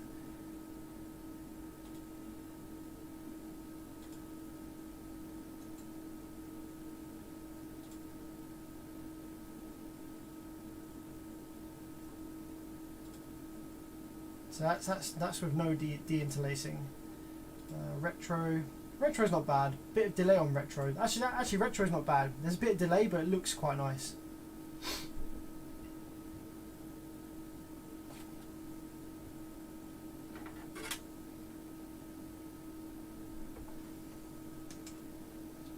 we're going to grab our tweezers and get these legs out.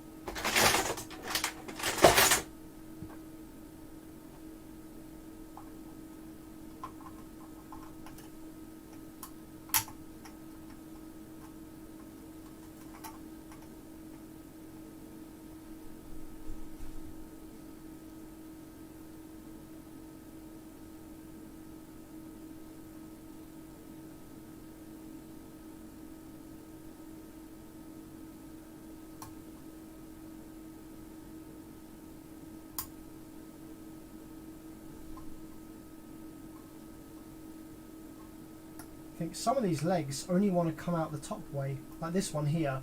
It's fully loose from the solder, but when I pull on it, it doesn't want to come out. So I might have to pull some of these out from the top. I don't want to pull too hard. I don't want to keep the heat on here for too long either.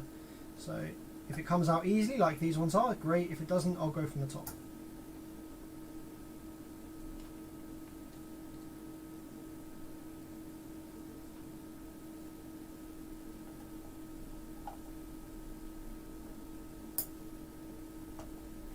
That one there as well, that one wants to come out from the top. It's probably got just some, like this one as well, it's probably just got some like little lip or something on the leg that's stopping it from coming smoothly through the hole. So I don't want to force it. So if it comes out easily, then great. Like this one for example, pulling it, only just came out. That one doesn't want to come out at all. There's like a lip that it's stuck on, so we'll push that one through, take it from the top. Same with that one. This one might come out. Yeah, that one does come out.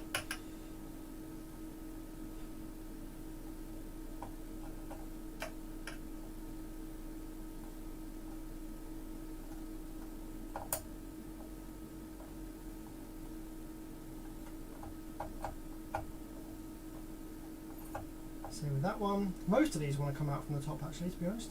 It's a bit strange.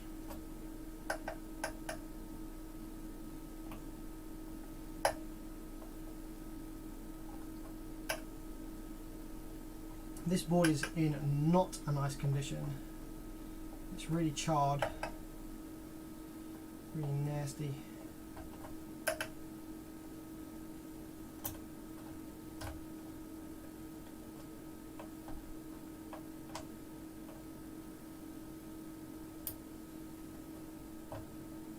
That one wants to come out from the top.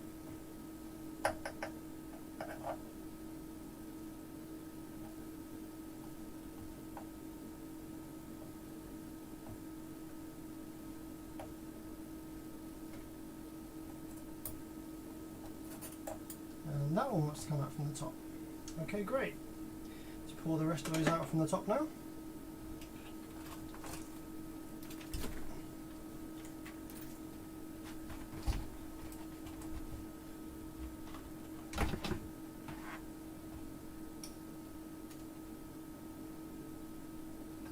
These bars really get in the way.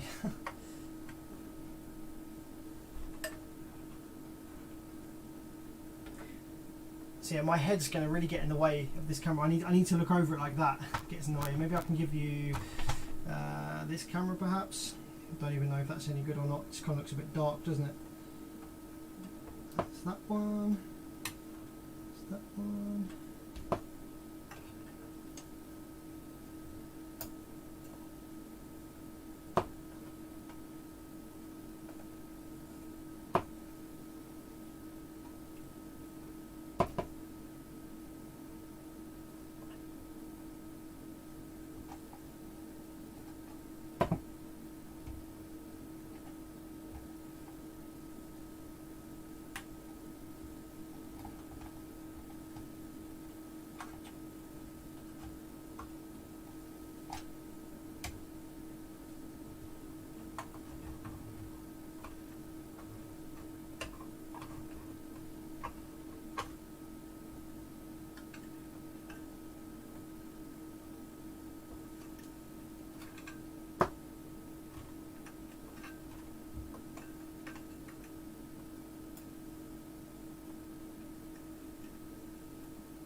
This is so fiddly with these freaking bars in the way.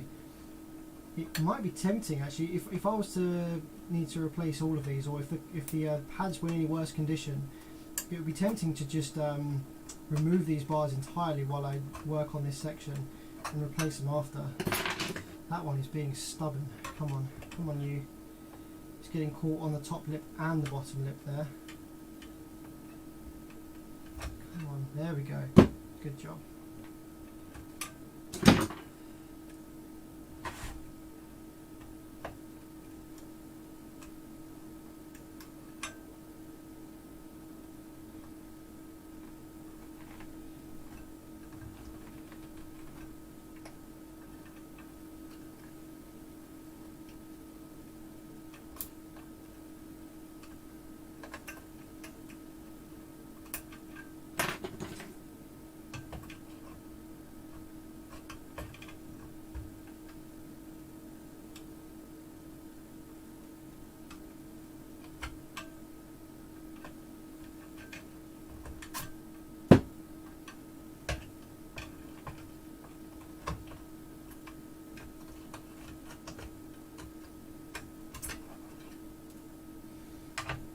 Right, that was a pain in the arse.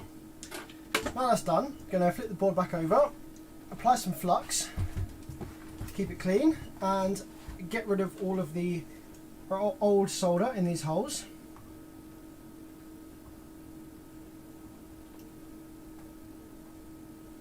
So applying some flux will just help that come out. There's a couple of legs I missed, I think. Should take them out from here.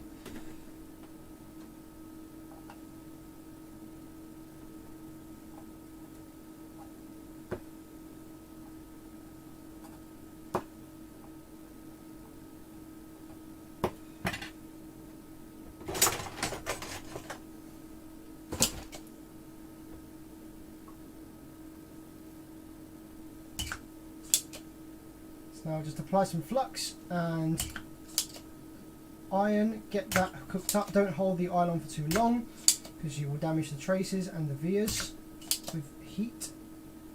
So just a little bit of hotness just to get the solder all melted in the via and suck it through.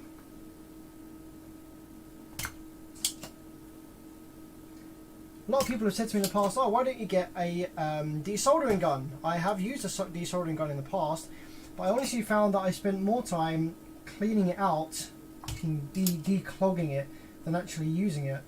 I get on much better with my modified manual sucker with the silicone tip and just being able to clean it instantly.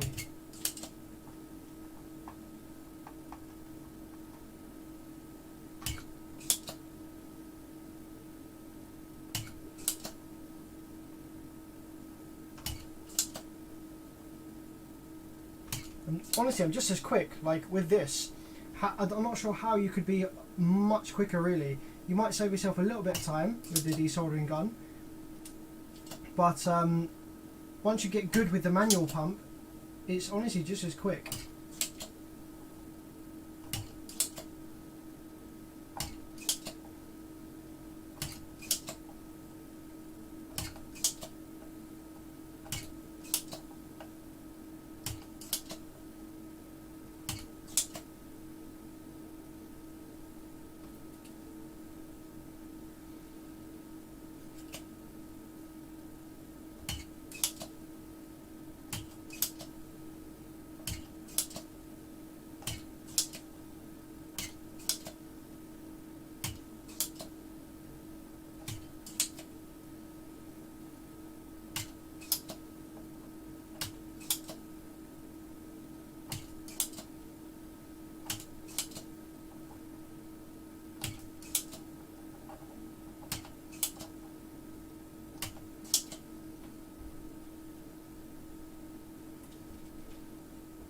Brian says, I like a copper wick. Yeah, solder wick is great, especially good quality solder wick. Problem is it's expensive. When you do the amount of desoldering that I do, you end up going through solder wick in like no time at all, and it's very, very expensive to go through that much of it on a daily basis.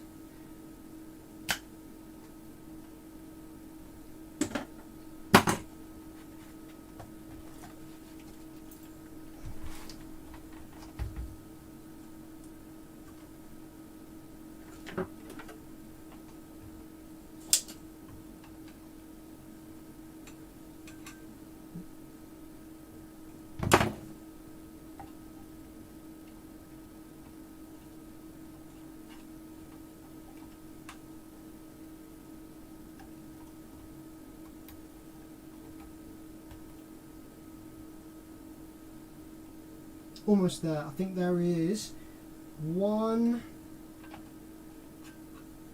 2, there's 4 more holes that just need doing from the bottom. A little bit more heat, a little bit more flux, I think.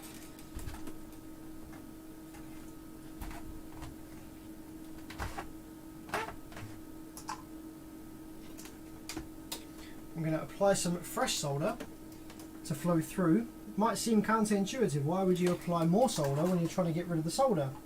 But it does help a lot, to be honest.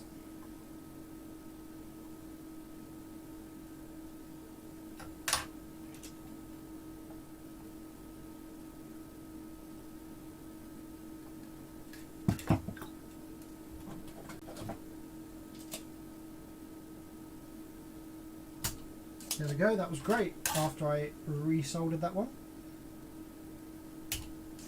Came up pretty instantly. Nice, okay, I think we are all done on those ones.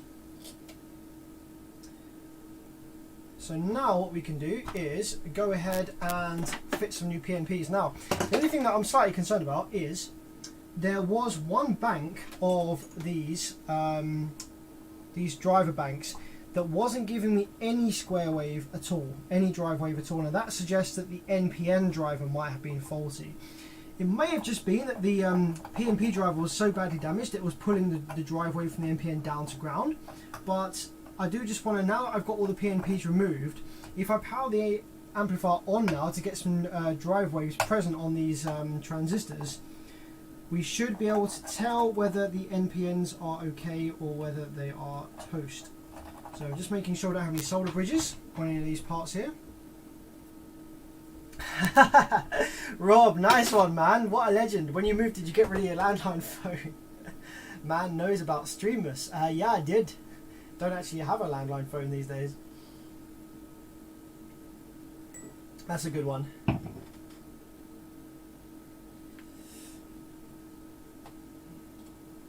What we got going on in the chat here? Let's have a look.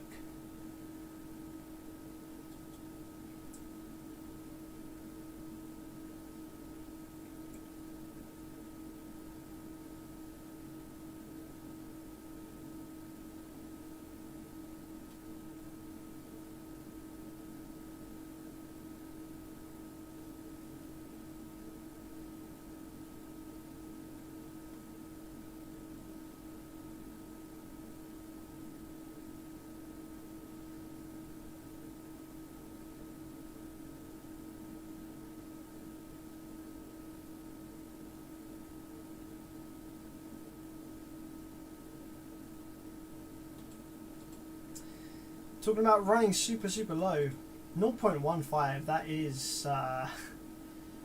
is pretty much dead short. You could probably get, like, if you had loads and loads and loads of impedance rise, you could get away with that for a couple of bursts. The amp would not like it, for sure, like extended periods of time. Have you heard of Targa from South Africa? I've heard of them. I haven't ever seen one on the bench though. I ran a pair of Korean amplifiers at 0.25 ohms for a couple of years in the van, in my demo van. But I was running those on Digital Design Z415s in quite a large enclosure, and the impedance rise is freaking through the roof. And so, yeah, them amps were perfectly fine, even after a 4-hour drive of like quite heavy bassing on the whole drive. They were just like lukewarm to the touch. They were just fine. They were cruising at 0.25. So it does depend on your impedance rise. I now have a Taramps HD 10K, which is notorious for not being very reliable and not being very good at like low impedances, but I've got one of them running at 0.5 on the same setup, and it's freaking great. It's absolutely fine. It doesn't even break a sweat. So yeah, it does massively depend on the system, of course. But if you are giving out general advice, naturally, it's always advisable to frown upon wiring down lower. I think that's the best thing. I think it's best to frown upon wiring down low, so that people that are less experienced don't get tempted to try and make their system louder by going into the ridiculously low impedances until the point when they understand. At the point when you understand impedance rise and you understand like when it will be okay, how to measure it, how to tell, you understand when it would be okay to run it amp at 0.5, then they then have the knowledge and they then have the ability to know that when it's okay and when it's not. So therefore they will do it. Like, you know, they'll wire to 0.5. They won't ask someone, oh, should I wire this to 0.5? They'll just do it because they know they've got gathered enough information and knowledge that they know that this is probably going to be fine. And if it's not fine, they'll just take it on the chin. But it's all experience. You learn from your mistakes, right? But I think it's best to tell to spread the information that wiring under amplifiers recommended impedance is not such a good thing, because then anyone reading it that is new to the scene or doesn't understand won't go and try it without knowing what they're doing. And then once they do know what they're doing, they can try it off their own back. So now with all the PNPs removed, let's power it up and see if we have good drive on all of those banks now. Shall we? So with the PNPs removed, we should get, I was going to say we should get the same waveform, oh, but we don't. We should get the same waveform on each of these banks, but actually it's all over the place. Oh, I think that's because the gate resistors, here we go, if we go before the gate, there we go, the gate resistors are toast, that's why. So we get good drive on bank number 1, bank number 2. See, bank number 2 still doesn't have any drive, so that means that the NPN's bad. Is that this bank here? It is, although strangely, we're not actually getting any drive to the FETs. Right, check this out. This is very unusual actually. This is quite a significant failure mode here. So these are the drive banks, okay? So you've got the drive coming from the you've got the drive coming from the TL494, which is where is that? It's on this pin here, I think. It comes from the TL494 out of one of these pins over here. Try and just find where that is for you, just to show you. Come on, it's going to be the one that's there. Here we go. So yeah, we've got 2 sets of drive coming out of here. He says. Where's the other one then? Stop messing me around.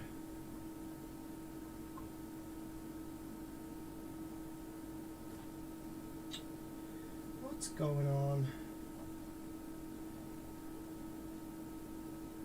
Okay, looks like there may be something else going on here then. So out of the driver card, which is here, we should get 2 drive waves. We should get a 0 degrees phase wave and a 180 degrees phase wave. That will then get sent to the drive transistor areas, which will then be passed on to the MOSFETs. However, we've only got 1, so that probably means that one of those drive waves is being sent to ground, perhaps due to a solder bridge somewhere from the state of this board and all of the crap going on here. So I'm just going to go ahead and run my tweezers across all of these pads just to make sure that there are no solder bridges pulling one of those waves down to ground, because I want to make sure that the NPNs are fine before we go ahead and fit the new PNPs, otherwise that'll be pointless.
I didn't see any solder bridges there, so let's see if there was like a hairline bridge or something that we couldn't see. Yeah, weird. We're still missing one of those drive waves. So we've got one of them here, but then the other banks don't have them.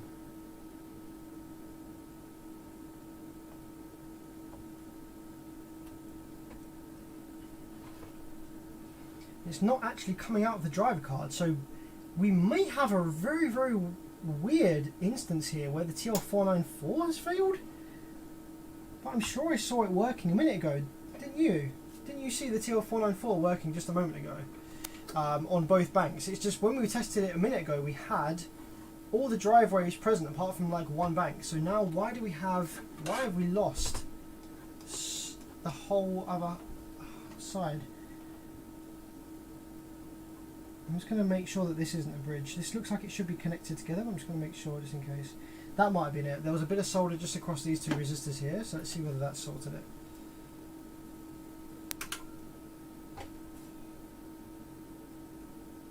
Okay, there we go. Yeah, there was a very small solder bridge just across here where this board is in pretty poor condition. The solder just likes to cling to whatever's around it as opposed to masking. So, okay, that's much better. So now let's check the banks properly. So we've got good drive there, 5.8 volts. Second bank, 5.8.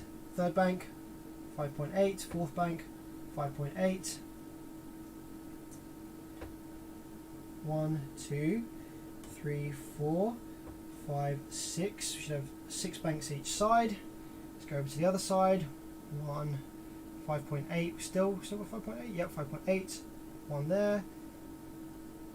2, 3, 4, 5. Wow, actually that one is 6.1. Why is that? Why is this one bank 6.1? Let's give you the scope screen there. So that bank's a little funky.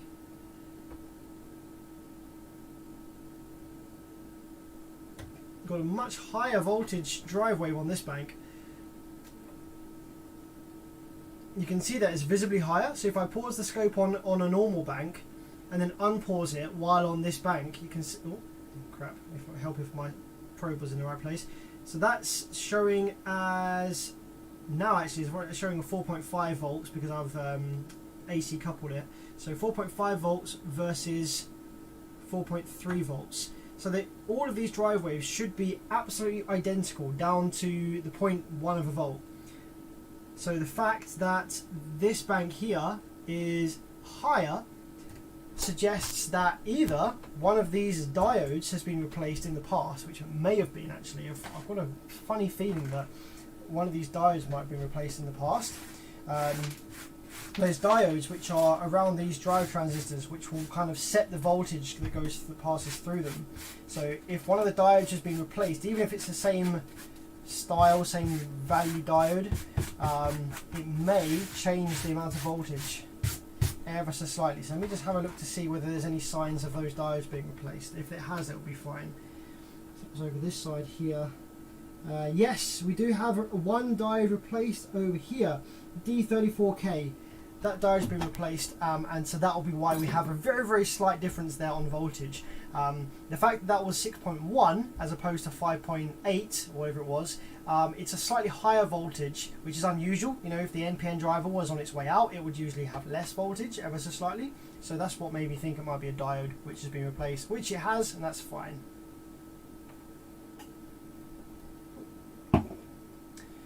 Sam, can I send you my Rockford Fosgates BD 1500.1 for repair? Where are you based, my friend? If you are anywhere outside of Europe, then the answer, unfortunately, is no.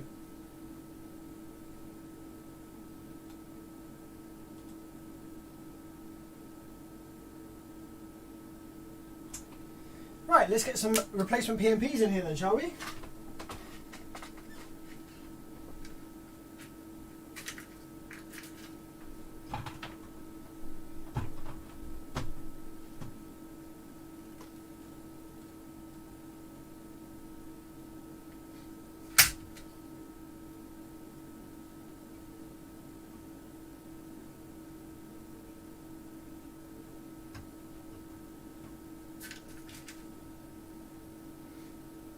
And we're also going to have to replace the gate resistors, which is good fun, because there's a lot of those.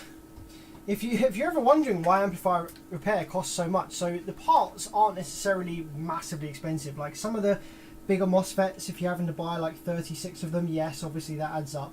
But so in the power supply section here alone, okay, we've got loads of MOSFETs here. So we've got 1, 2, 3, 4, 5, 6, 7, 8. Lost count. Fuck's sake. We've got 1, 2, 3, 4, 5, 6, 7, 8, 9, 10, 11, 12, 13, 14, 15, 16, 17, 18. So we've got 36 MOSFETs, right? Let's bring that up on a calculator. just for you right here. Let's bring that up on a calculator. So we've got 36 MOSFETs, okay, times by 3 legs, because they each have 3 legs, okay. So we're desoldering 36 MOSFETs, plus we're resoldering 36 MOSFETs, times by 3 legs, okay. Plus we are desoldering, if this was a full rebuild for the power supply section, we've got 4, 8, 12, 16, 20, 24. Got 24 drivers plus 24 times by 3 legs on each of the drivers, plus, and we're resoldering drivers, 24 times 3 legs, resoldering.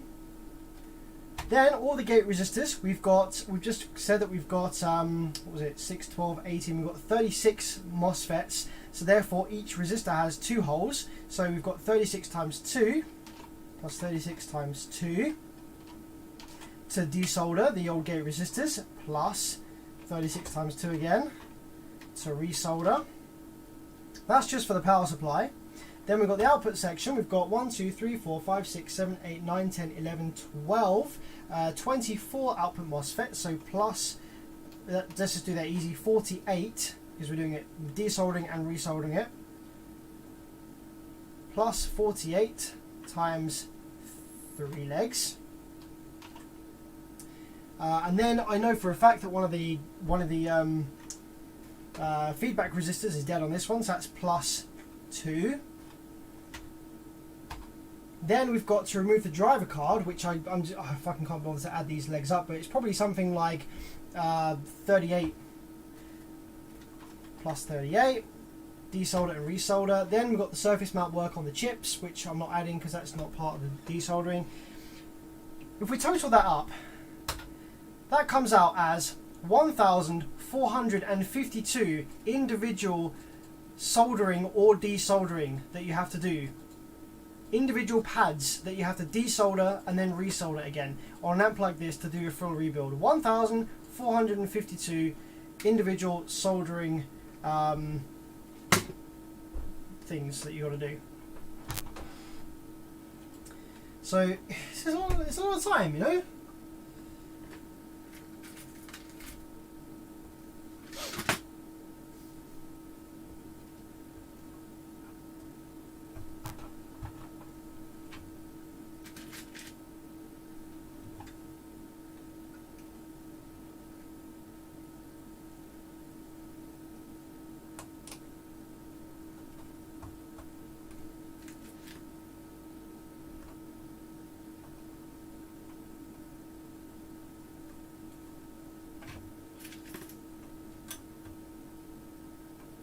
Sliding in our new PNP transistors here.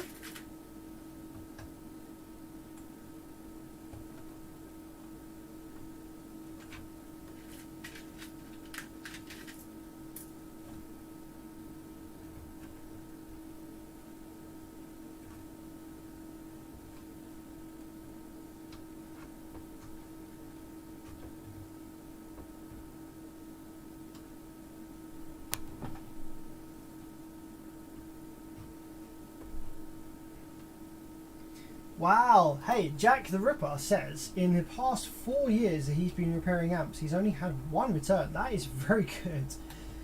That is not bad at all. I don't get a lot of returns, but I'd say in the past 4 years I've had probably more than 1 that's come back for all kinds of reasons, really. I'm trying to think if I've ever had one back as a result of something that I've missed on repair. I don't know if I have. I really do put attention to detail in these repairs. And I tested them for a long time as well. I've had amps come back that have died that have died after repair, maybe like a few weeks after repair, but can't see why. Put it just down to unlucky on the parts or something, or maybe the customer did do something but hasn't told me.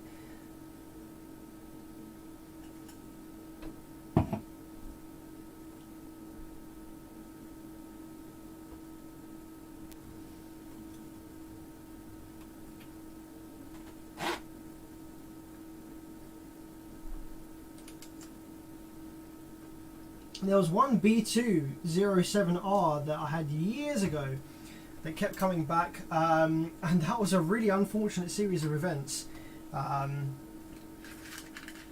which is a long story that I won't really go into, but that was quite a long time ago. I was relatively newish to repairing, and there was one thing I missed at the start on the first and second repair. There was I missed something.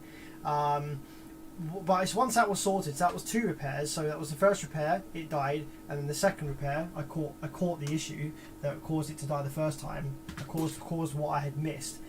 But then the subsequent failures after that were just really unlucky due to the stress that the amplifier had been subjected to, which caused it to fail in the first place. So they were like, the first 2 repairs were just to the power supply section, and then the third time it came back, the output section had died. The output section was completely factory, like we hadn't touched that.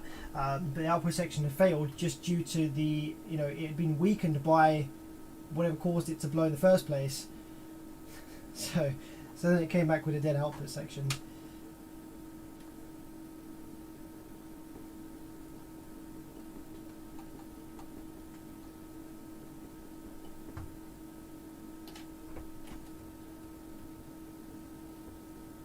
Bearage, you probably check what is in front and behind, what went bad, and check to make sure it's good. Did that in electronics in high school. Yeah, try and check everything as much as you can. Like, at the end of the day, we are human beings, and human beings, human error is what makes us human. So you will make mistakes. Like, you can't go out your whole life and your whole career and never make a mistake or miss something, because you wouldn't be human and you'd be a computer. But all you can do is just try your best, put all the attention to detail in it, like treat each amp repair like it was your own amp.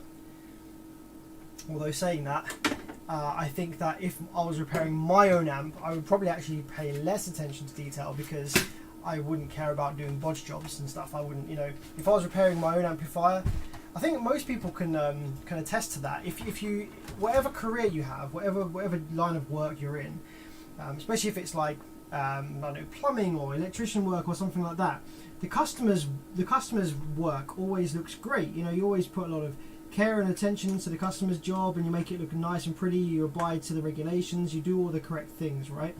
But if you were doing something in your own house, you might be like, because you know what will work and what won't work, your bodges tend to be pretty reliable, and you're like, oh fuck it, now I'll just do that.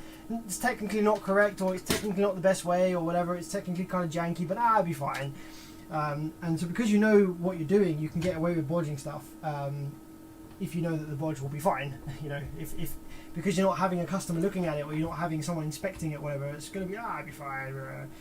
So generally, a lot of people, for their own stuff looks kind of janky, but their customers' stuff, or the stuff they're doing for their actual job, is like beautiful. I've come across that a lot of times with a lot of different people.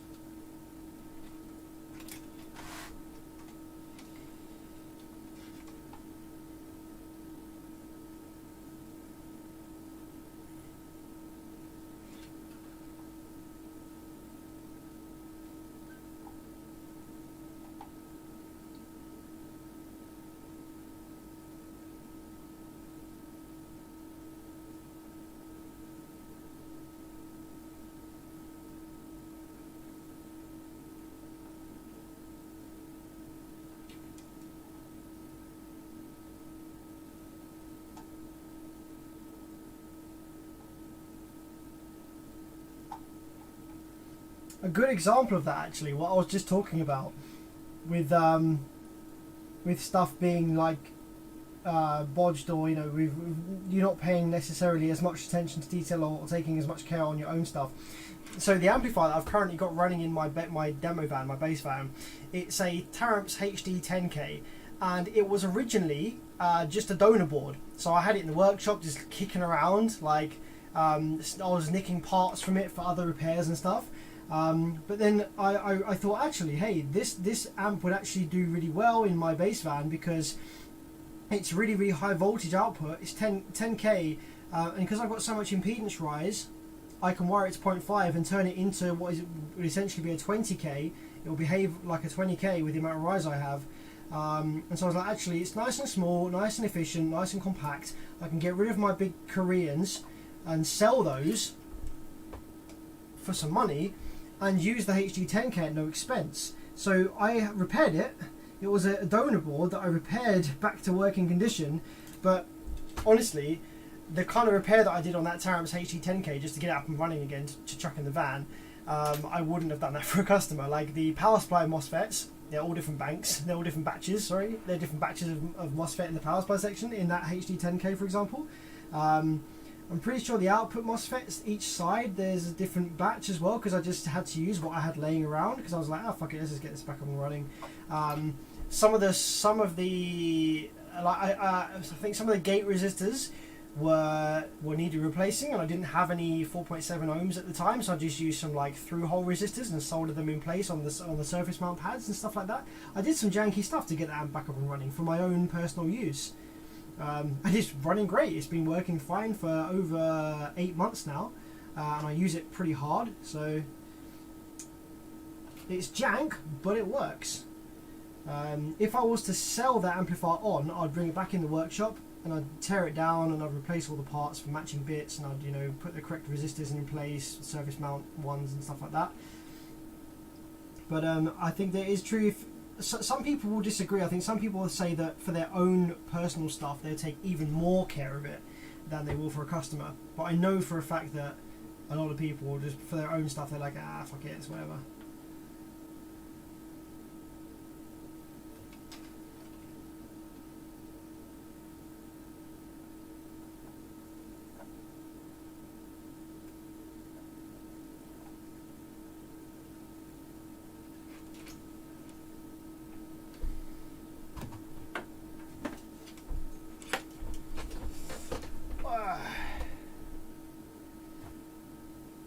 Jack the Ripper says, give us a behind the scenes with the audio pipe, please. Yeah, I can do actually, once I've done with this a little bit. There's not a huge amount of progress on the audio pipe, not going to lie. I've been very busy. But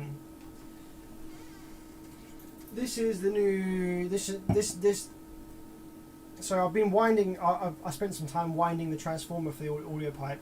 So these are the primaries on the audio pipe transformer, which is from the Banda. So I've wound the primaries up like that. Which is pretty cool. Well, actually no, so I'm going to try and remember where I got to on the last video. On the last video I got to pretty much this point, figuring out the rail voltage and stuff. So in the last video I was talking about making the rail voltage above 200 volts, and I had forgotten while I was all doing that the drive ICs that the amp uses, they are IRS 20957S chips.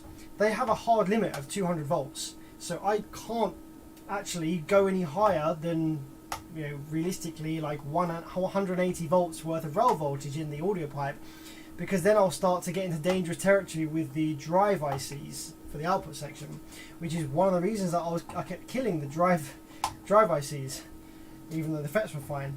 So I'm not actually going to be able to make as much power as I wanted with the audio pipe that I was originally thinking. I was thinking I might actually get quite considerably over 10k, at least dynamically anyway. I thought I might be able to push more than 10k out of that thing, but no, I'm gonna have to stick to 185 volts worth of rail with 14 volts in.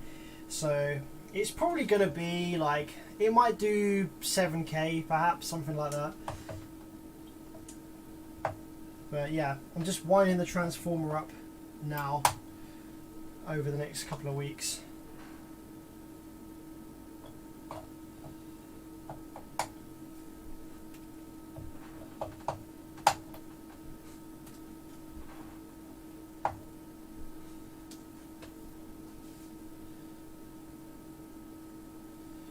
Matt Litchfield says, I find it amazing how you can fix car amps like you do.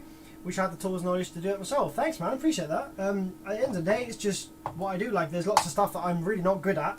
And I'm sure there's lots of things that you are good at, Matt, that I suck at. So everyone has something that they're really good at. I can do alright fixing electronics. I suck at working on cars. I suck at drawing. Fucking, I can't paint to save my life.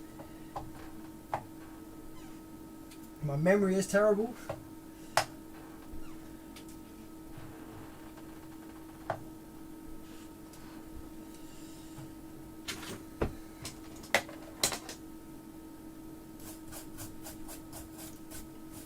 I'm quite a logical thinker, and I think if you are quite a logical thinker, and I think if you can understand like logical processes and why machinery works like it does and how it kind of behaves in like computers, if you can like think logically about a problem, if you can problem solve, like especially with computers, if you're good at problem solving with computers and error codes and coding and stuff like that, you'll probably be quite good at repairing electronics because it's a similar kind of mindset.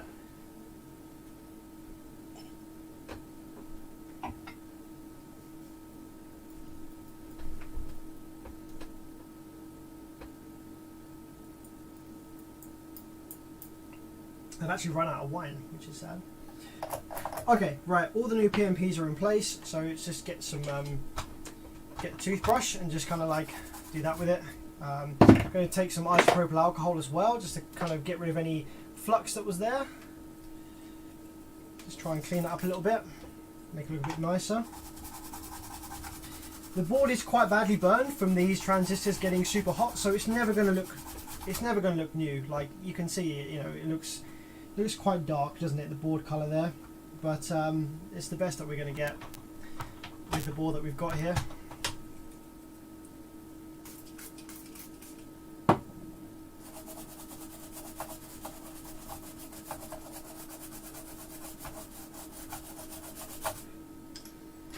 Okay, cool.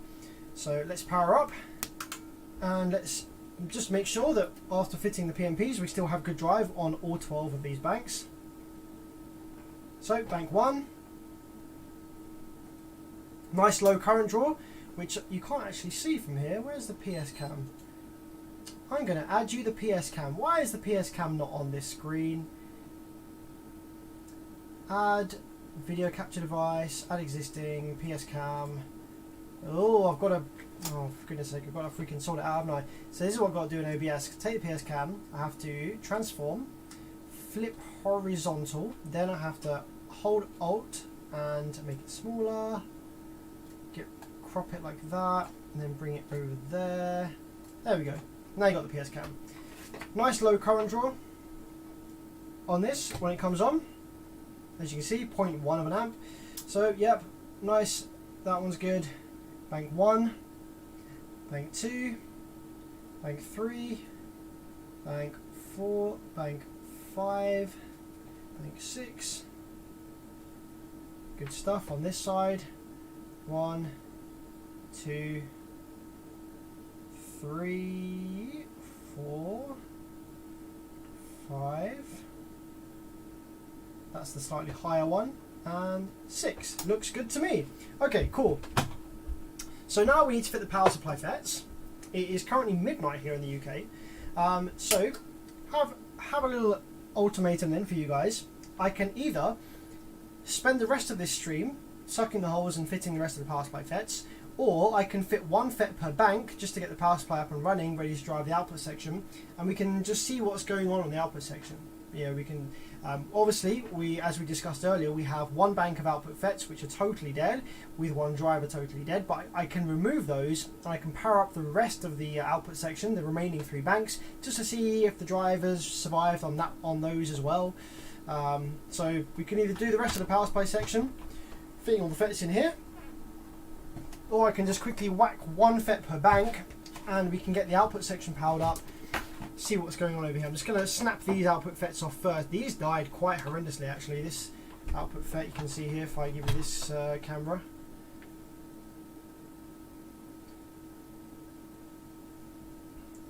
the big boom, the big slapperooey. That one doesn't look as bad visually. It's got some char marks across it.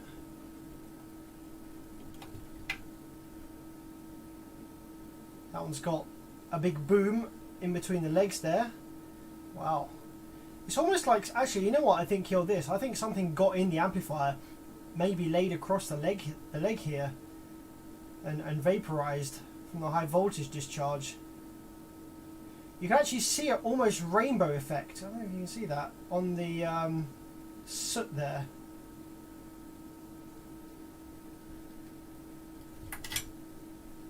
Okay, that one has blown away. It's also got that kind of like indents there on the legs. So I don't think something did maybe lay on them. Interesting on that. I think all of these FETs actually have some kind of physical damage to the leg itself there. I guess there was so much current that pulsated its way through these legs that it's kind of deformed them and like made them a bit thinner almost.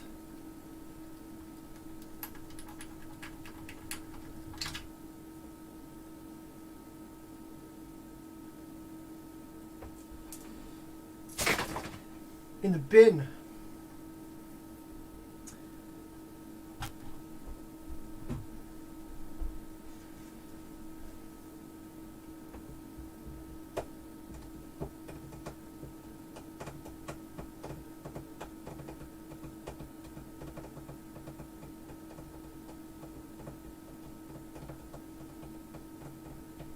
Sarah says, get the amp running.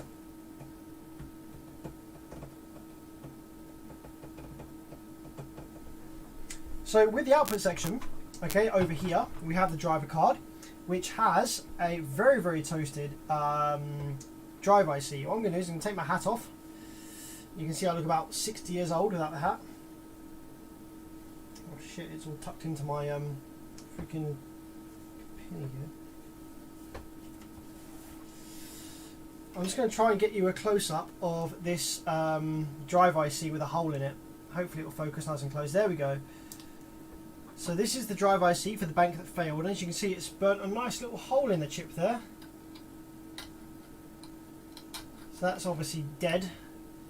So I think I'm going to remove that first, just while it's in the board. So I'm just going to apply some flux to the legs here, so it comes out easier. Because what I want to do is I want to power the board up with the remaining ones in place, but I don't want this chip being dead to like do anything bad to the rest of them.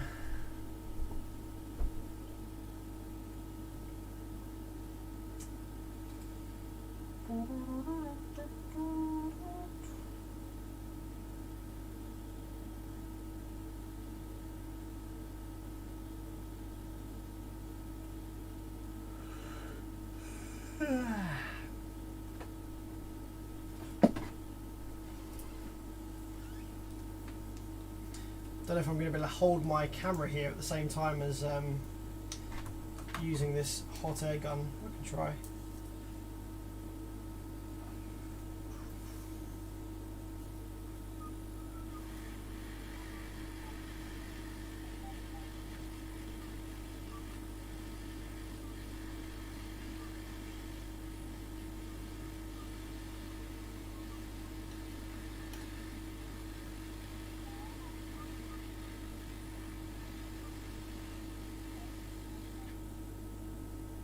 So that's the dead drive chip gone. Bye bye. Bye Felicia.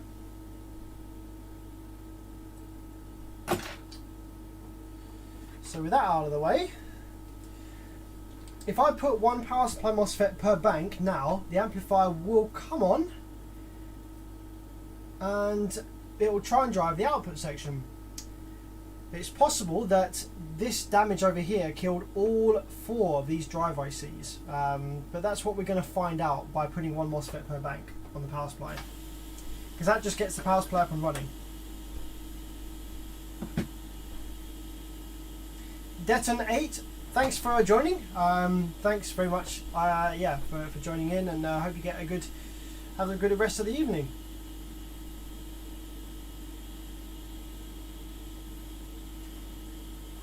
So let me choose what location to put my FETs in. So the gate resistors are pretty toast, but there might be some gate resistors that did survive enough. So let's find the resistance of some of these gate resistors. Hopefully one of them survived at least enough for me to put a FET in place. Actually, you know what? These are all looking pretty bad.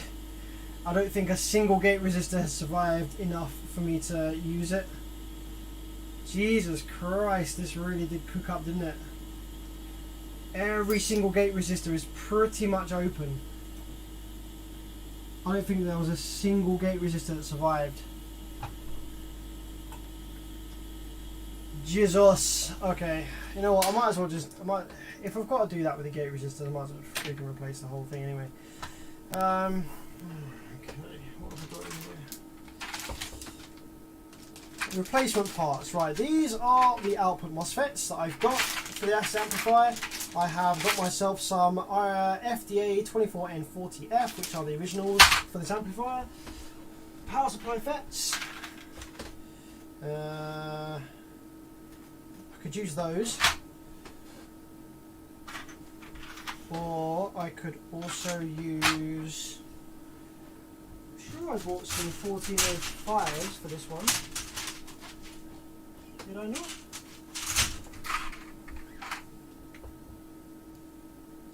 Thought I bought some 1405s. 26N50. That's for the big amp.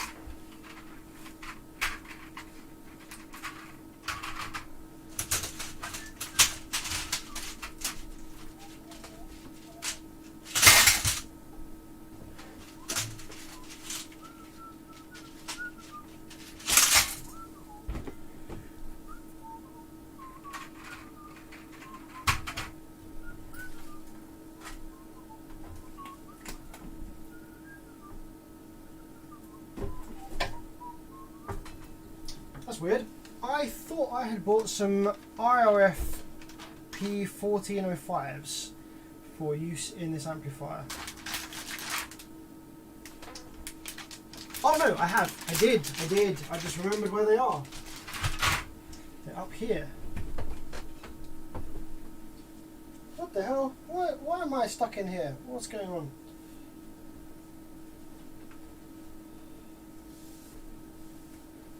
Right, that's better. Get that up there.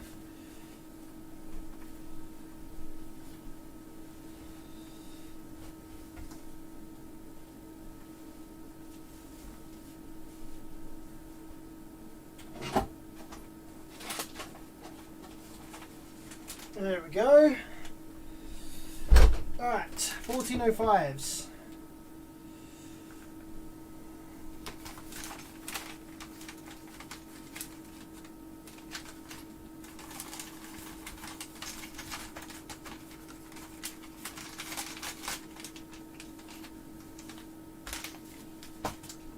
So we worked out that we needed 6, 12, 18, 36. So what have we got in here? Got 1, 2, 3, 4, 5. 5, 10, 15, 20, 25, 30, 35, 40. That will do.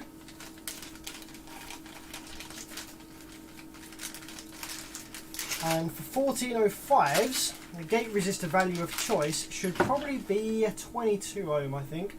We could probably get away with, we could probably use 47s. That would also be fine for these FETs, I think. But I think generally people tend to use, I think 22 is kind of what's used for these, maybe even as low as 10. I'm just going to make sure I've got enough 22s. Let's have a look.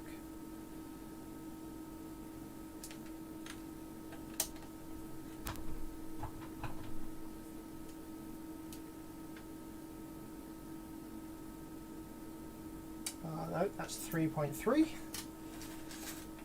What are these? That's not the ones. How about these?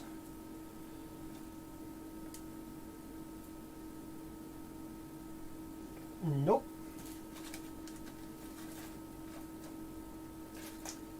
These are 47s. I might just use 47s. They'll be absolutely fine.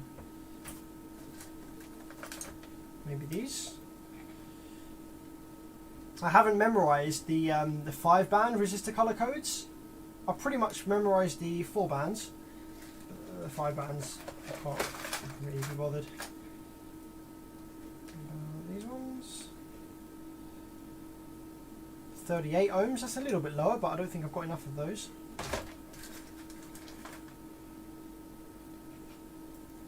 See, I need 36 of whatever I'm going to be using, so I think I'm just going to go with 47, as I have a shitload of those.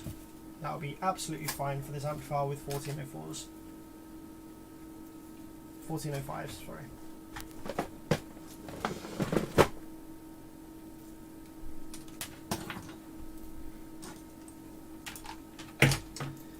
So, it is getting late, but I will try and power the amplifier up at least. So I'm going to replace, let's have a look, what have we got? Yeah, I don't really want to be streaming too much longer because I'm getting pretty tired. It's like, it is gone midnight here now. But I would quite like to get this up and running, just to see if the power supply, if the output section is going to work. I don't think the output section is going to work, if I'm perfectly honest. But it would be quite nice just to at least see if it is. But then we'll have to finish this amplifier either on another stream, or I'll just finish it in the morning, off stream. I can potentially stream tomorrow evening if you like. If you would like to see the rest of this repair, if you'd like to see the output section repair, then I can do that tomorrow evening. Or if the output section is fine and it just needs new chips and driver, then there's probably no point in me streaming that because that's kind of boring. 1, 2, 3, this one as well.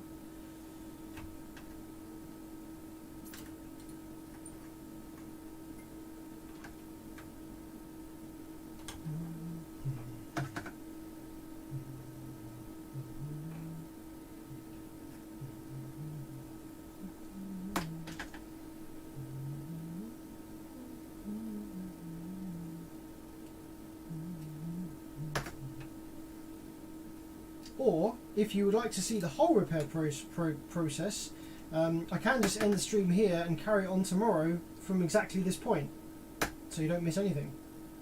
If you'd like to see just the whole thing, even the boring bits of soldering 36 FETs in place.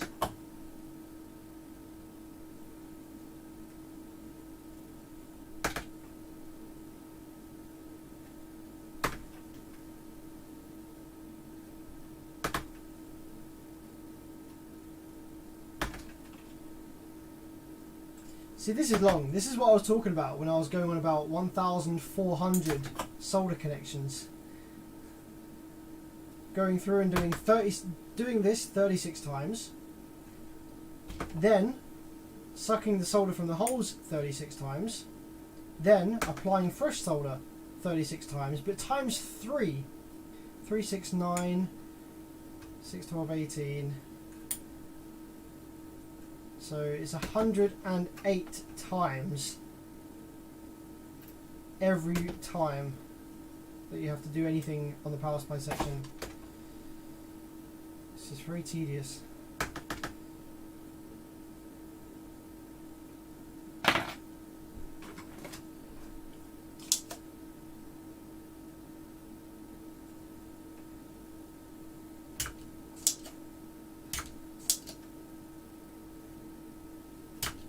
Oh, don't worry, Sarah, I have that already. I have that already. There's a tick in that checkbox.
Yeah, you know what? I would like to just fit all these properly, so I'm going to do that tomorrow rather than trying to fit one FET per bank and stuff. It's just a lot of tedious work, so I'm probably just going to suck all the holes, clean all this up tomorrow during the daytime.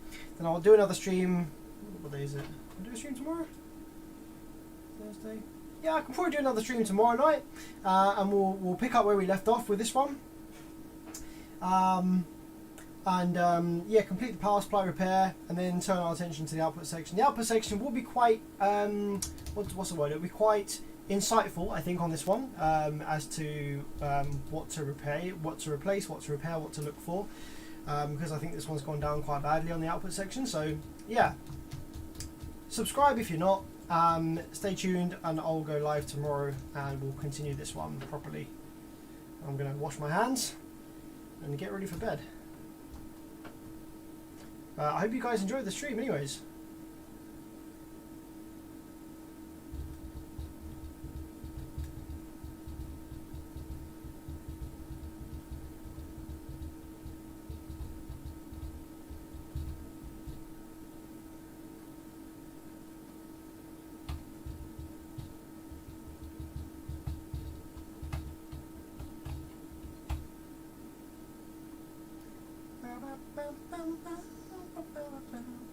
How many watts does this amp have? Truck Zoom, this amp is 8,200 watts RMS at 1 ohm 14.4. It's currently 12:20 AM.